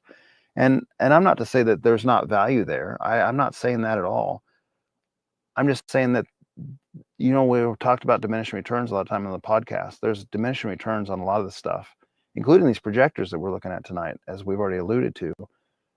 And the diminishing returns from something like an Apple TV, Movies Anywhere, Vudu, Apple, purchased video and Kaleidoscape is diminishing returns, right? I mean, it is diminishing returns. So I can buy a Apple TV for $179, and then I can stream the videos like I'm doing right now, and they don't always have the same audio quality, and I'm not one to say it does. If I want to showcase my audio, I'm going to go to a physical disc or Kaleidoscape if I had one.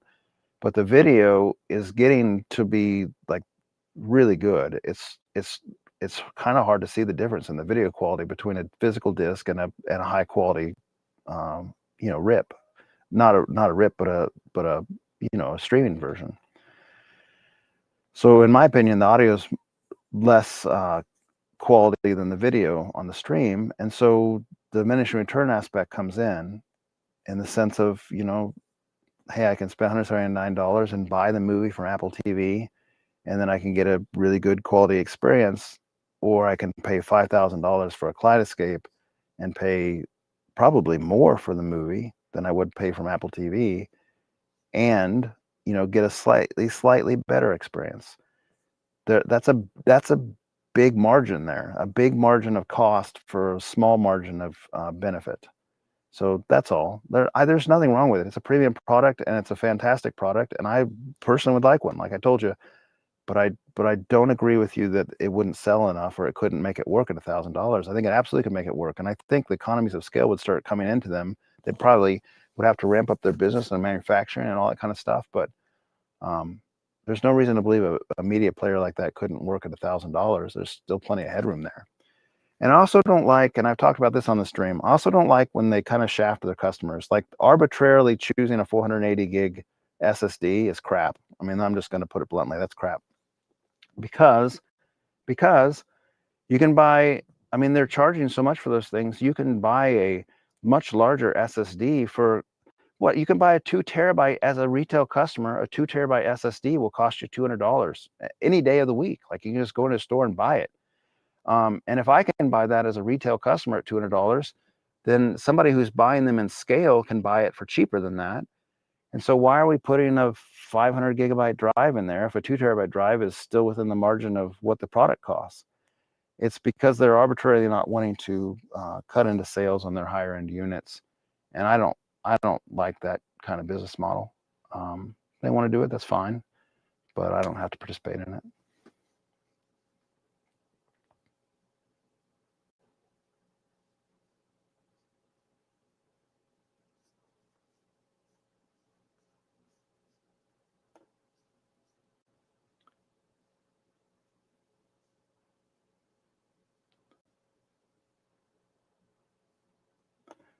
So MW asked, do you find some shadow detail on the QL3000 ends up looking blocky because the low black floor reduces the grayscale range? No, not one iota.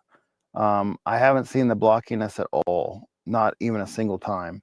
Now, there might be specific content. There might be some sort of compression algorithm that comes with, you know, some sort of streaming content, but I haven't seen it in real discs or streaming content, not blockiness. It's more of just like an elevated gray floor, but not blockiness. The times where I've seen blockiness, oddly enough, streaming is probably more like OLED, because the OLED has the black floor low enough to actually pick up some of that macro blocking that happens with streaming and so forth. But I haven't seen it at all on LS12000 or QL3000. So Don says, hey, the sweet spot in his opinion would be Kaleidoscape made for a 4K 6 terabyte player for $3,000. Yeah. I mean, I don't have a problem with it. And they can do whatever they want. They're their own company. They made a premium product. Everyone likes it, appreciates it. They can do whatever they want. I still think 3,000 might be a little bit high. And if you're going to make it 3,000, then you better be putting, like, here we go, Don. If you're going to make it $3,000, and this is the same thing for $6,000 or anything else, if you're going to make it that price, then why aren't we putting 22 terabyte drives in there, or 24 terabyte drives that you can get for $200 to $300 retail? If you want to raid them and make them mirrored, then do that. But I don't even think you necessarily need that. Put a enterprise grade drive in there, 22, 24 terabyte. You're charging enough to eat that profit, and make it a sizable drive. You don't need like a giant RAID array to have a large drive. You just need a large drive, and a single drive is inexpensive. Ender says the audio quality on Kscape is 50% better over stream, and it's not even close. Video quality is close, but audio is not in the same plan. I don't disagree with that. Audio and streaming still is a step behind, like we already talked about. I agree with you. Audio is not there. It misses the bass, and it, like we recently, I had a Top Gun 4K disc, which I don't know why I don't have it streaming, because I put the code in. I have the retail disc. We were playing the retail disc when I had some company over, and I switched over when the disc started messing up. I don't know if it was my player or the disc, but whatever, about halfway through it started messing up. So I switched over to the stream, we put the code in, and I tried to play the stream, and it was immediately apparent that the audio was not as good to me. Now, I asked some of my family if they could tell the difference, and they were like, I don't know if I could tell the difference, but I could tell the difference. Everything from the tactile feedback in my chairs to the bass levels, it was just not the same. So yeah, I agree. Streaming is not there yet for audio. Now, with Kaleidoscape, that might be the case that it is there, and that's fantastic. That's a big selling point. I agree with you.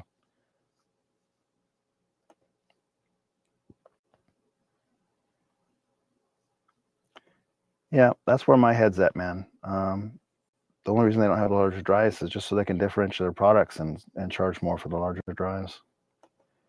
Because the difference, I mean, let's think about it. An 8 terabyte drive is $180, but you can buy a 22 terabyte drive for $200 or $220. So there's no reason to buy an 8 terabyte drive, you know, unless you had to match something for a RAID array or something, but there's just not a purpose for it in the way technology prices drop for hard drives and so forth.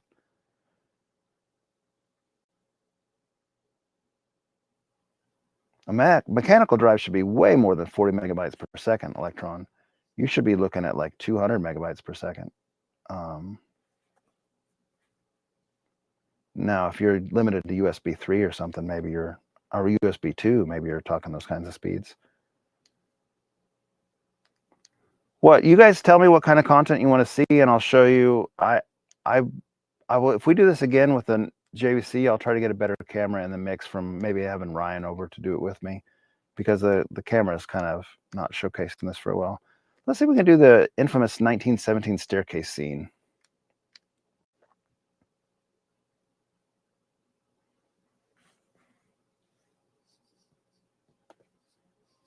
Yeah, I mean, I'm not defending the Epson pricing either. I don't like that they raised their rates on the existing models, like the LS12000 went from 5,000 to 6,000. That's not really acceptable to me either, and I've said as much. And the QB1000 being 8,000 is overpriced in my estimation as well, because I don't think it's hardly any different than the LS12000. I think it's a little bit better than the LS12000, but I don't think it's $3,000 better. And I have said on the streamcast multiple times that there's a diminishing return factor on all this stuff, and you're here with the QL3000 costing 15 grand. You're there in the diminishing returns realm. Is the camera? Bear in mind, you're watching this through a $300 action cam, so it is what it is. But let's see if we can see any difference in this scene.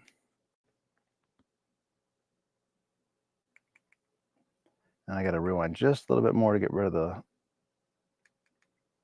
little pop-up bar. Here we go.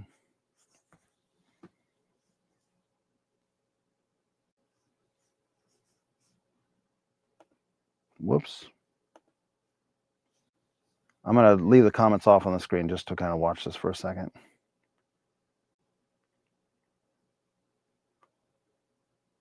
And let's make this full screen for just a minute.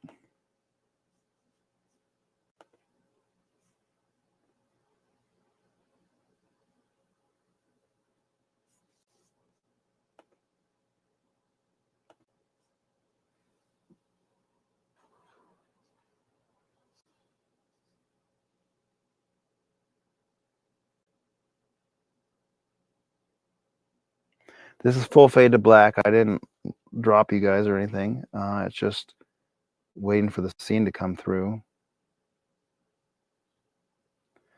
So it popped up on both sides. You can't even see it on the LS12000 in the camera, but it's there. It's just very faint. And the QL3000 is bright enough where it's picking it up on the camera. That's pretty funny, because in person you can see it on both sides. On the in person you can only see the outline of his face. You can't really see his coat. You can't really see anything else. On the QL3000 on the right, I can see his coat. I can see his collar. I can see his button real well. On the left, the button's barely visible. You can see macro blocking. I'm looking at the OLED screen that I'm broadcasting to. I can see macro blocking there, but that's not there in person, or at least I can't see it. The camera's picking up something I can't see. Definitely the QL3000 is elevating the scene over the LS12000. The LS12000 is just keeping this very, very dark.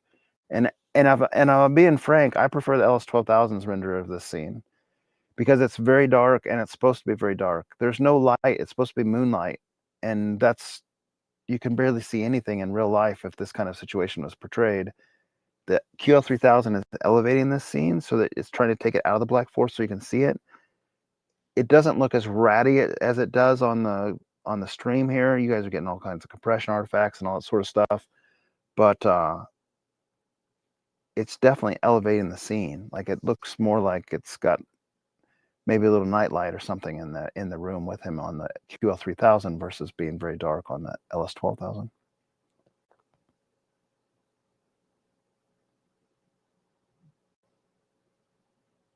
Highlights are much stronger on the QL3000, as you'd expect, like the highlights on that statue and on the building ruins and so forth.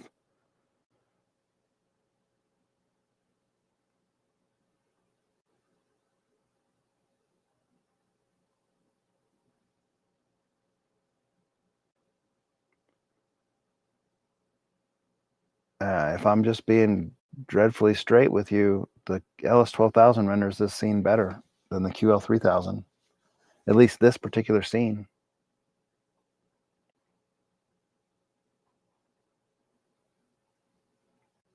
The extra brightness isn't really needed here, and the extra native black floor is appreciated. Now, there's many scenes to this movie. This is one scene, right? There's a neat scene at the end with the white cliffs and the bombs and so forth. Let's see how that looks. Fast forward 10 minutes. Fast forward 10 minutes. And so here's the reverse, guys. It's just this pendulum swing. The right side looks much more real here. Like, it looks like it's outside in the afternoon compared to the left side, which doesn't. The left side looks like it's 6 p.m. and the right side looks like it's 1 in the afternoon in person.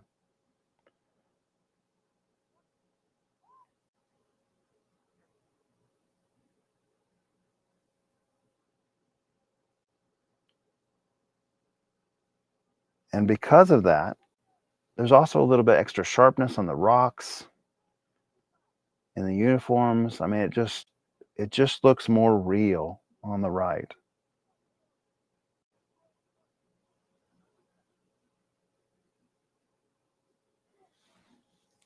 I'm going to scroll up through the comments while this is playing back.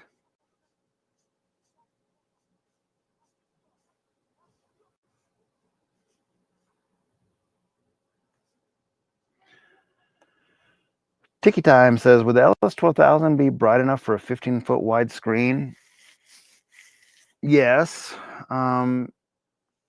It wouldn't have a lot of HDR pop, but it's going to be bright enough because my screen is like, I think 11 foot wide, and you're talking another 4 foot. Ryan Kramer, who was in the comments earlier, I don't know if he still is, but he's running a 200-inch screen with the LS12000, and it might surprise you.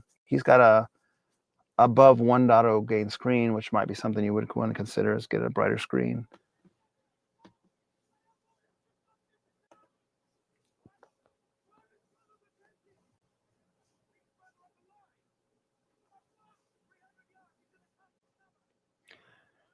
Reading through the comments here.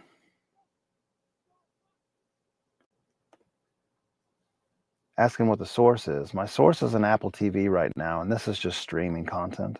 So this is Movies Anywhere, 1917. If I was given the choice between a micro LED screen the size of my current projection and the QL3000 at the same price, would you prefer the projector or the micro LED? Man, I feel like TVs have surpassed projectors pretty strongly. I don't know if micro LED, I'd want to see the micro LED TV. I don't like blooming. I don't like when projectors don't have blooming. So if there's subtitles or if there's text on screen and you get blooming on a TV that doesn't have very many dimming zones, I don't like that. So that might be a deterrent. But color volume's better. Black levels are better. I mean, modern TVs have an edge on any projector, including like the JVC flagships.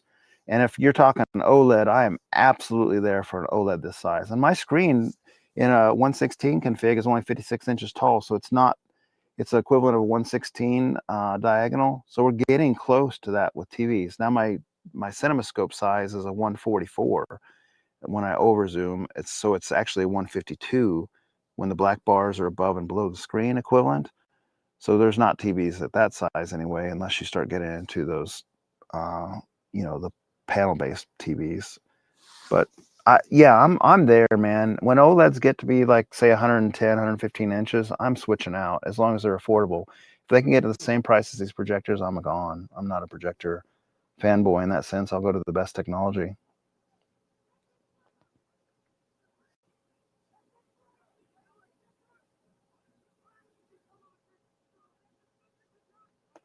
That crash you just witnessed wasn't supposed to happen, Electron Ash says, and that they just kept rolling. Don, good question. What time is it supposed to be in the movie? I don't know, but I will just tell you that it looks more real on the right. Like it looks more like actual daylight instead of kind of more gritty.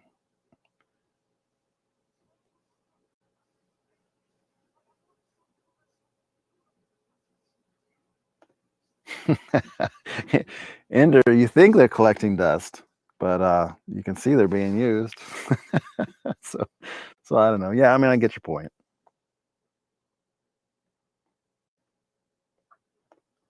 Ghosting also on the LED.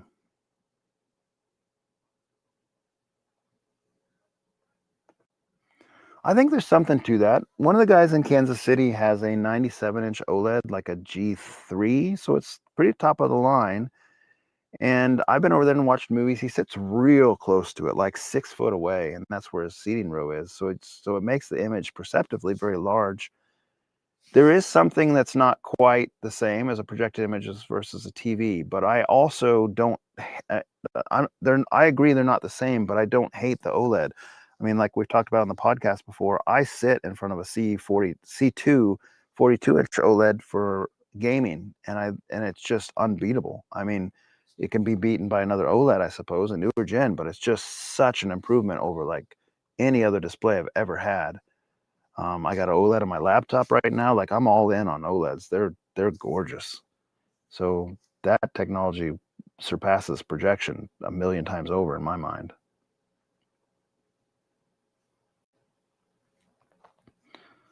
Scrolling up.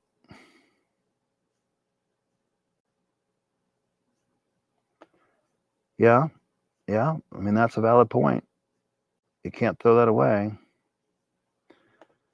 Austin says, I used to argue against Kaleidoscape. I eat my words now. Picture quality is pretty close. Sound is a huge difference. I think it's overpriced, but I'm glad I have it. Price should be cut in half. Yeah. I mean, I think we're on the same page there. A few TVs can give a good sense of center channel coming from the middle of the screen, but it's never quite the same. Yeah, you will give up a little of the audio, but I think I can make it work. I've had 2 center channel speakers above and below the screen in the past when I did not have an acoustic transparent, and that was acceptable to me. And I've said this on the podcast, but I'll repeat it just in brief here. People worry about comb filtering from a center channel above and below the screen, but with good time alignment, comb filtering is showing on the microphone. There's no doubt you can absolutely see on a microphone, but I don't think you can really hear it. And case in point, in 2015, we had a home theater crawl in Kansas City with like 50 to 70 people came. And there was a guy named Randy Bessinger who had a Procella system, and he had a center channel below and above his screen. And everyone was commenting on his center channel performance was really, really good. Like everyone liked it. It was just in the thread over and over and over again, compliments on it. And I was curious because I'd read all the time about comb filtering being a problem. And I'd used 2 channels in the past. I wasn't using at the time. I had Mackie speakers at the time. But I had read comb filtering would be a problem. And so I asked Randy if I could come over and measure his equipment. And sure enough, comb filtering showed up like crazy. I mean, if you took off filtering, you would see like comb filtering is like really jagged up and downs where the time delays are not getting exactly right, and it's just super peaky response. and it was there. But that's the microphone saying that. When you listen to it, it sounded really good and clear, and it was evident by like 50 people that came through his house and all liked his center channel. So I don't get too excited about that. I think a top and bottom center channel speaker, both aimed at the main listening position, can do a great job. I think that's the affordable workaround, or the reasonable workaround to not having a center behind the screen and using a big TV.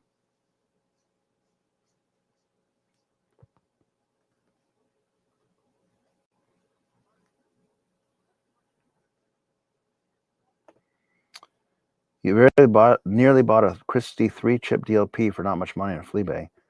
Well, I've never seen a Christie that goes for cheap. It must be a pretty old model, I think. Could be fun to try one. They are massive. Ryan's Christie Griffin is like 400 pounds. It's huge.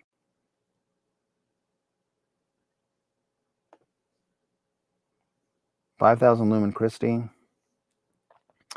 Yeah, those Xeon lamps are very expensive, and I think they have to be replaced pretty often too, 800 or 1,000 hours. So I don't know, man. I think that technology is better left where it lives. Don't buy it. Do a different route. There's a problem with the G3 series that you want the 2s or 4s, and you don't want the 5 either. I don't know about that. Dennis, tell me more. What the problem with the G3 is.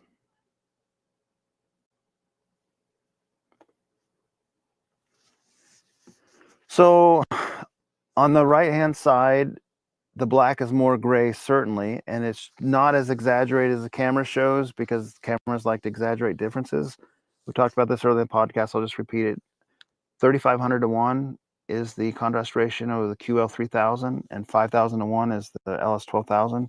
So while you see it, it's not as exaggerated as you would see it here if you were in the room with me. Do it, Don. Buy an OLED monitor, probably like a 42 is a really good size. You'll really like it. And then buy a service remote, and that might not apply to the newest ones. I think they've disabled this, but for the C2s, I think the C3s and the C1s, you could buy a service remote on eBay for like $7, and you could disable some of the stuff that you don't want to happen if you're using it as a monitor, and that's the automatic dimming, and that's the logo dimming. So two things it does as a TV. If it notices like a CNN logo or an NFL logo or something like that, it will dim that logo so that it doesn't burn a spot. And also, if there's a static image on the screen, it just dims down over time with the TV mode. But you can disable those in the service menu, and you want to disable them in the service menu. I've had my C2 for 3 years. I have 0 burn-in, and I disabled those things right away. And it absolutely was worth doing, because that's kind of distasteful as a computer monitor if it's dimming on you when there's a bright scene. So look up that on the monitor you buy. Make sure that you can still disable those things, whether it be a service remote or some other way. It's important to be able to do that, because you don't want that on your monitor doing that.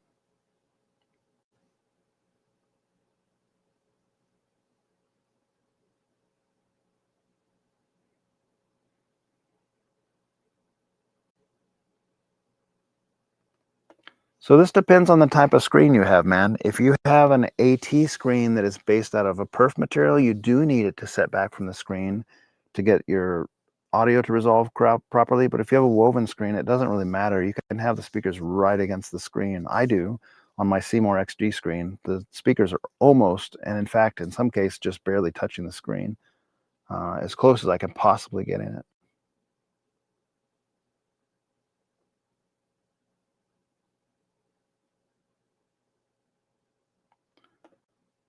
Yeah, all right, let's talk about that. So here, I'm going to go over here, and I'm going to lower the gamma. I'm just going to use the built-in ones if I can find them. Where is that at? Right here. Is it dynamic contrast? No, it's under advanced. Yes. Okay, let's change this to like 2.5. Actually, let's just go all the way up. So there's 2.7. Can you see what it's doing on the screen? 2.6, 2.5, 2.4, 2.3, 2.2, 2.1. So let's go to like 2.7. That's the lowest it will go without going into the custom settings. Remind me to change that back out if I get distracted. but I'll let it play a little bit like that.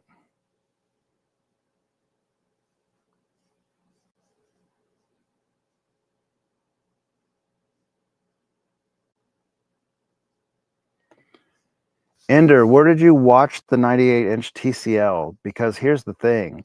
If you see it in a store, sometimes it's hard to tell what's going on. But if you have that in person, nothing that I've seen can touch an OLED, or a QLED OLED from Samsung is also pretty decent equivalent. But nothing I've seen can touch an OLED on black performance. In the store, it might look okay, but unless you saw that thing at home with no lights in a darked out room with no native light, then I can't imagine it. Just not even close from what I've experienced so far. And I haven't seen that particular TV you're talking about, but I'll be real surprised if in a black room it's even in the same ballpark.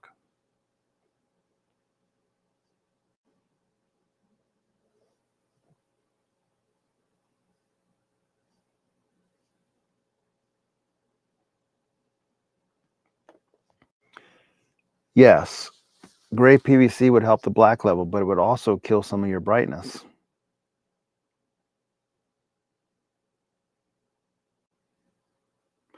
I might have to play around with this gamma a little bit more. This 2.7 that I just changed it to, it takes me a little while to dial in a setting and see if I like it. I kind of, at casual glance here against the LS12000, I kind of like it.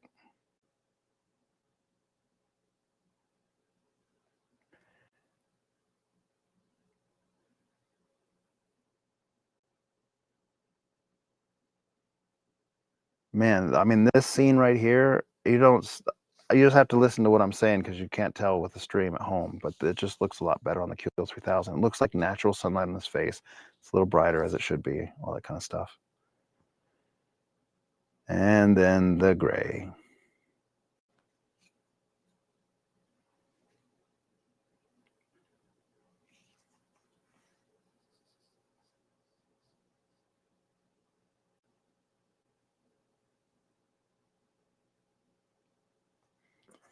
Okay.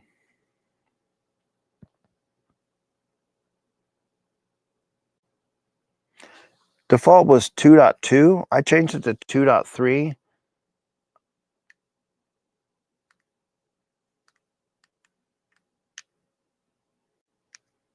Let's see what Lucy looks like.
I'll drop this back up to,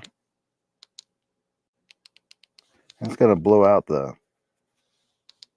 come on, I want to change now. I always go the wrong way. Bring that back up to like 2, just kind of watching it as it changes. I'll have to play with that gamma a little bit more.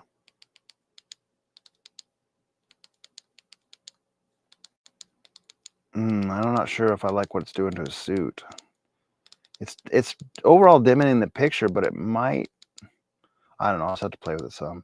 For right now, I'm just going to do with what I kind of landed on. I had tried 2.2, which was default. I tried 2.4. I tried 2.5. And I tried 2.3. And in my previous experimentation, I had liked 2.3 the best, which is where I'm at on the LS12000 as well, was 2.3. Highlights are stronger, lab coat's stronger. His face looks better on the right, on the QL3000.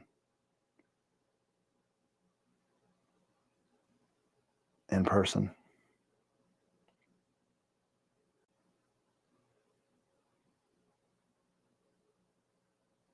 But nothing to shake a stick on the LS12000. It still looks really good on the left.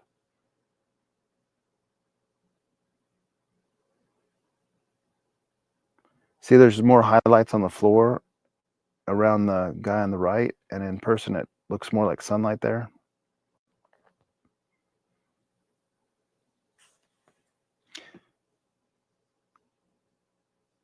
Yeah, I'm the same way. Tim just said, hey, he's got to go to bed.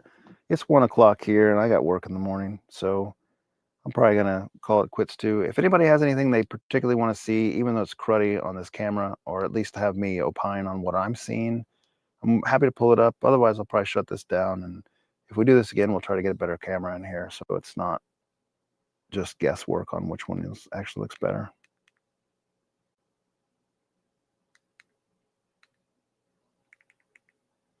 For you guys at home, I mean, I can see the difference here, but for you guys at home, it's not as clear. The Batman, I have the physical disc of that, but I don't think I ever got the code out and plugged it in. Let's see if it's in here.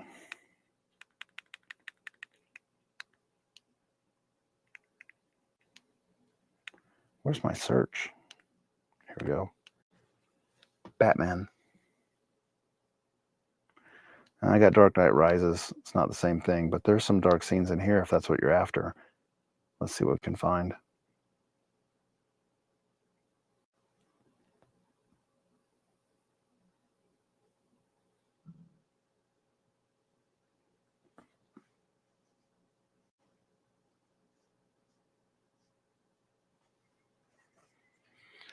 Fast forward 1 hour.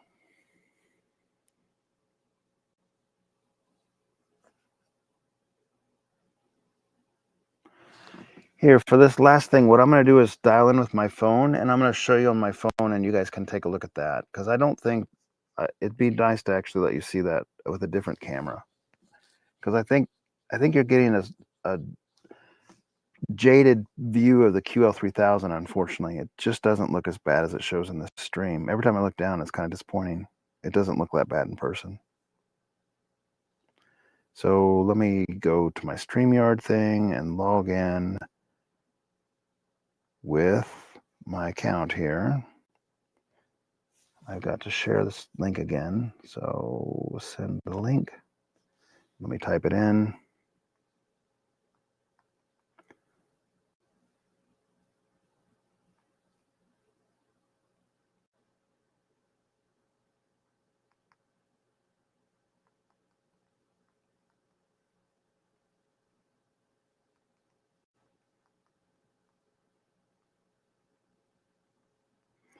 StreamYard.com and then / let me get this code in here.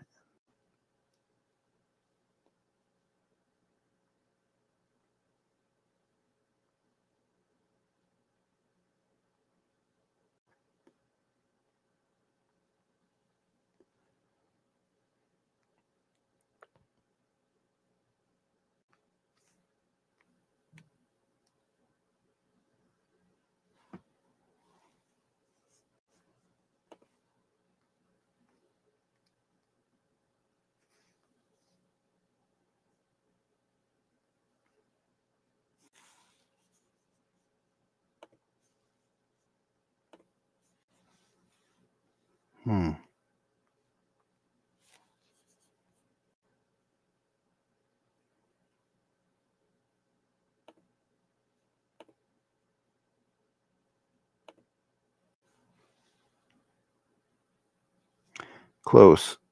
1 second, fellas. I'm almost there.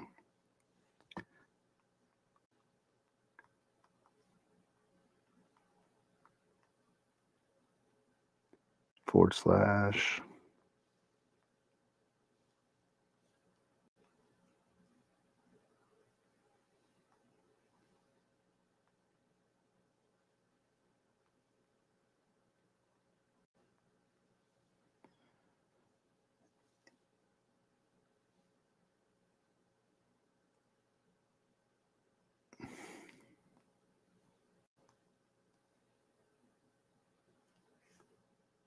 Huh.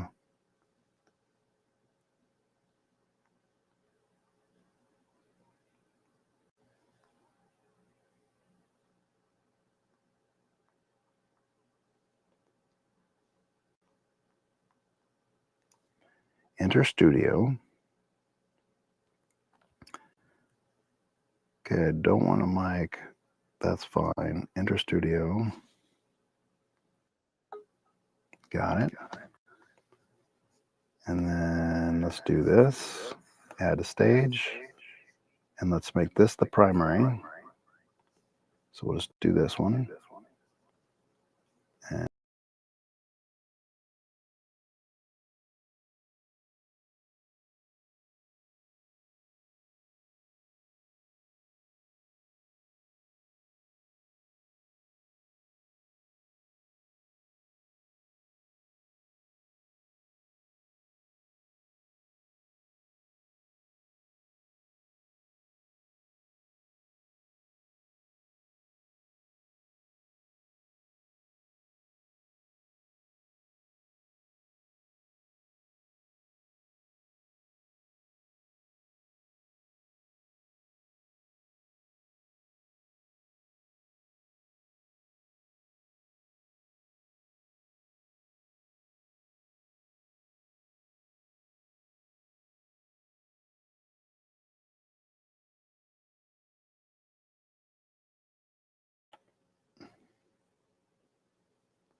okay. Can you hear me now?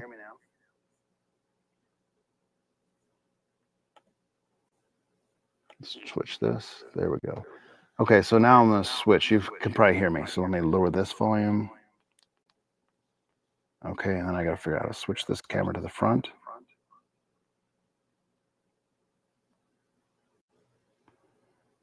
All right.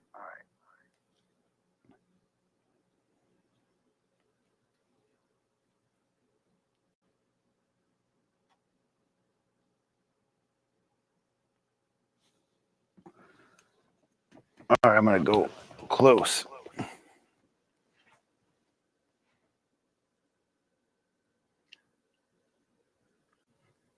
Oh, is that not working? It's not got the big one.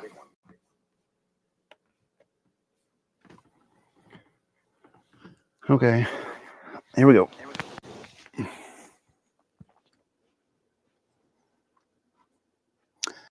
So this is the LS12000.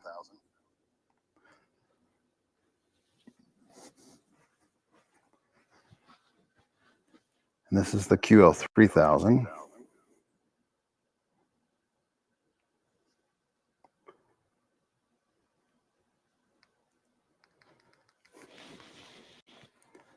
I don't know if this is better or worse, the exact same, but just a different camera.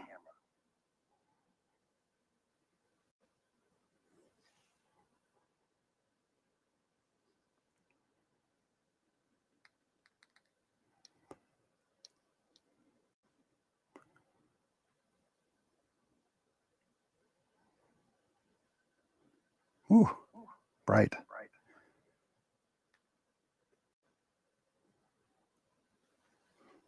Epson's not even coming back. Well, this is some sort of HDMI signals failure now. Huh. Let's see if we can get that to come back. So if we do, let's switch to a different picture mode, maybe HDMI 2 perhaps.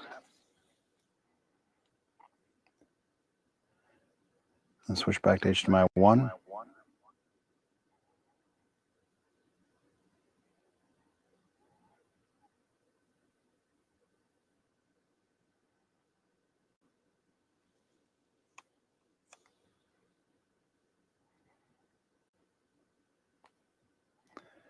Well, nothing's happening.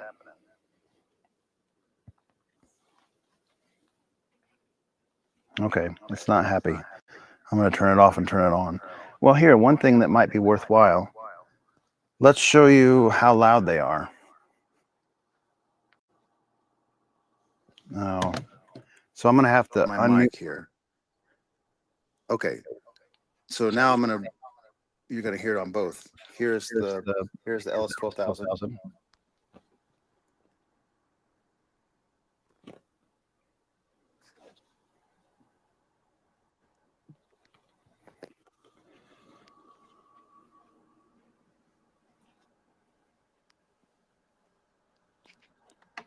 And there's the QB3000.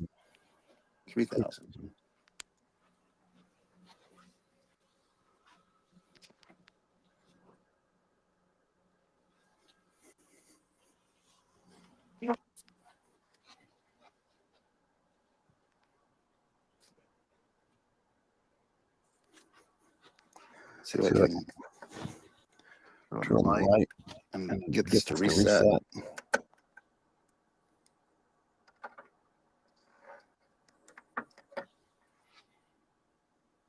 This is my little mounting mechanism stacked on some little tubs with a board and just both projectors here. Oh, and part of the reason I'm doing this is because I put my two mounts up there and I just haven't buttoned it up. And I thought, well, it's down. Why don't I just go ahead and do this little testing, because I can get them separated further out and get the images smaller on the left and right.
All right. Let's see if there's anything else you guys want, and then I'm going to call it a night, probably. Let me mute this so I have that double.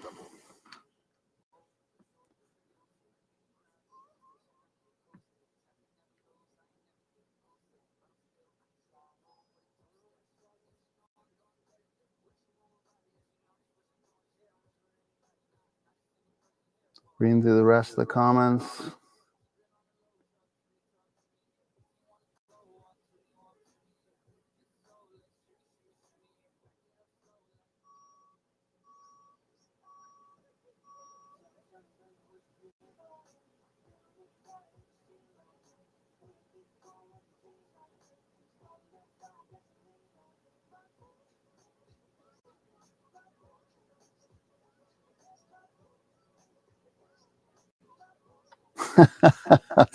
sorry guys, I'm reading that it didn't really work with the sound test. I guess what I could do is just move my mic back there. I'm gonna take it off my shirt actually, and I'll just go. I got a little lab mic. I'll go try that real quick.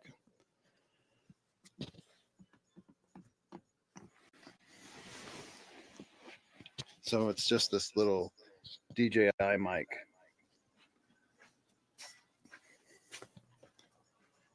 This is the LS12000. You can see where my mic's at relative to the thing. Kind of move it around.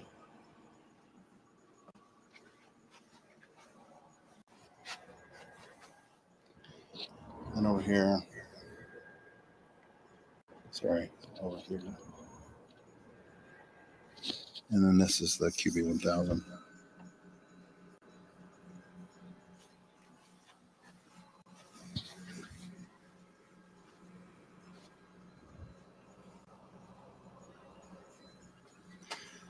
Hopefully that worked better to kind of showcase how they sound. They're both pretty quiet projectors, frankly. They're both at 100% laser. They've been on for hours. And both pretty passable. The QB1000 or the QL3000 actually is quieter than the LS12000, and it doesn't have the fan tone noise that the LS12000 has. But both of them are not very obnoxious.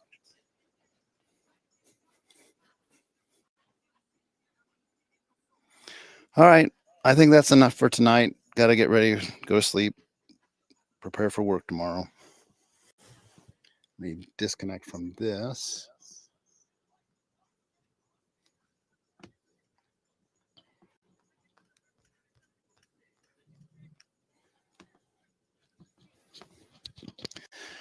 Thanks for joining for all you guys. Have a good night, and I'll talk to you next time. If we rig this up again, I guess we'll try to get a better camera on here so we can do this more effectively. Probably next time it'll be between the QL3000 and the NZ500. They showcase so very differently. And I think you'll be happy to see it. It's fun to see it in person anyway. All right, fellas, have a good night. Till next time. Bye for now.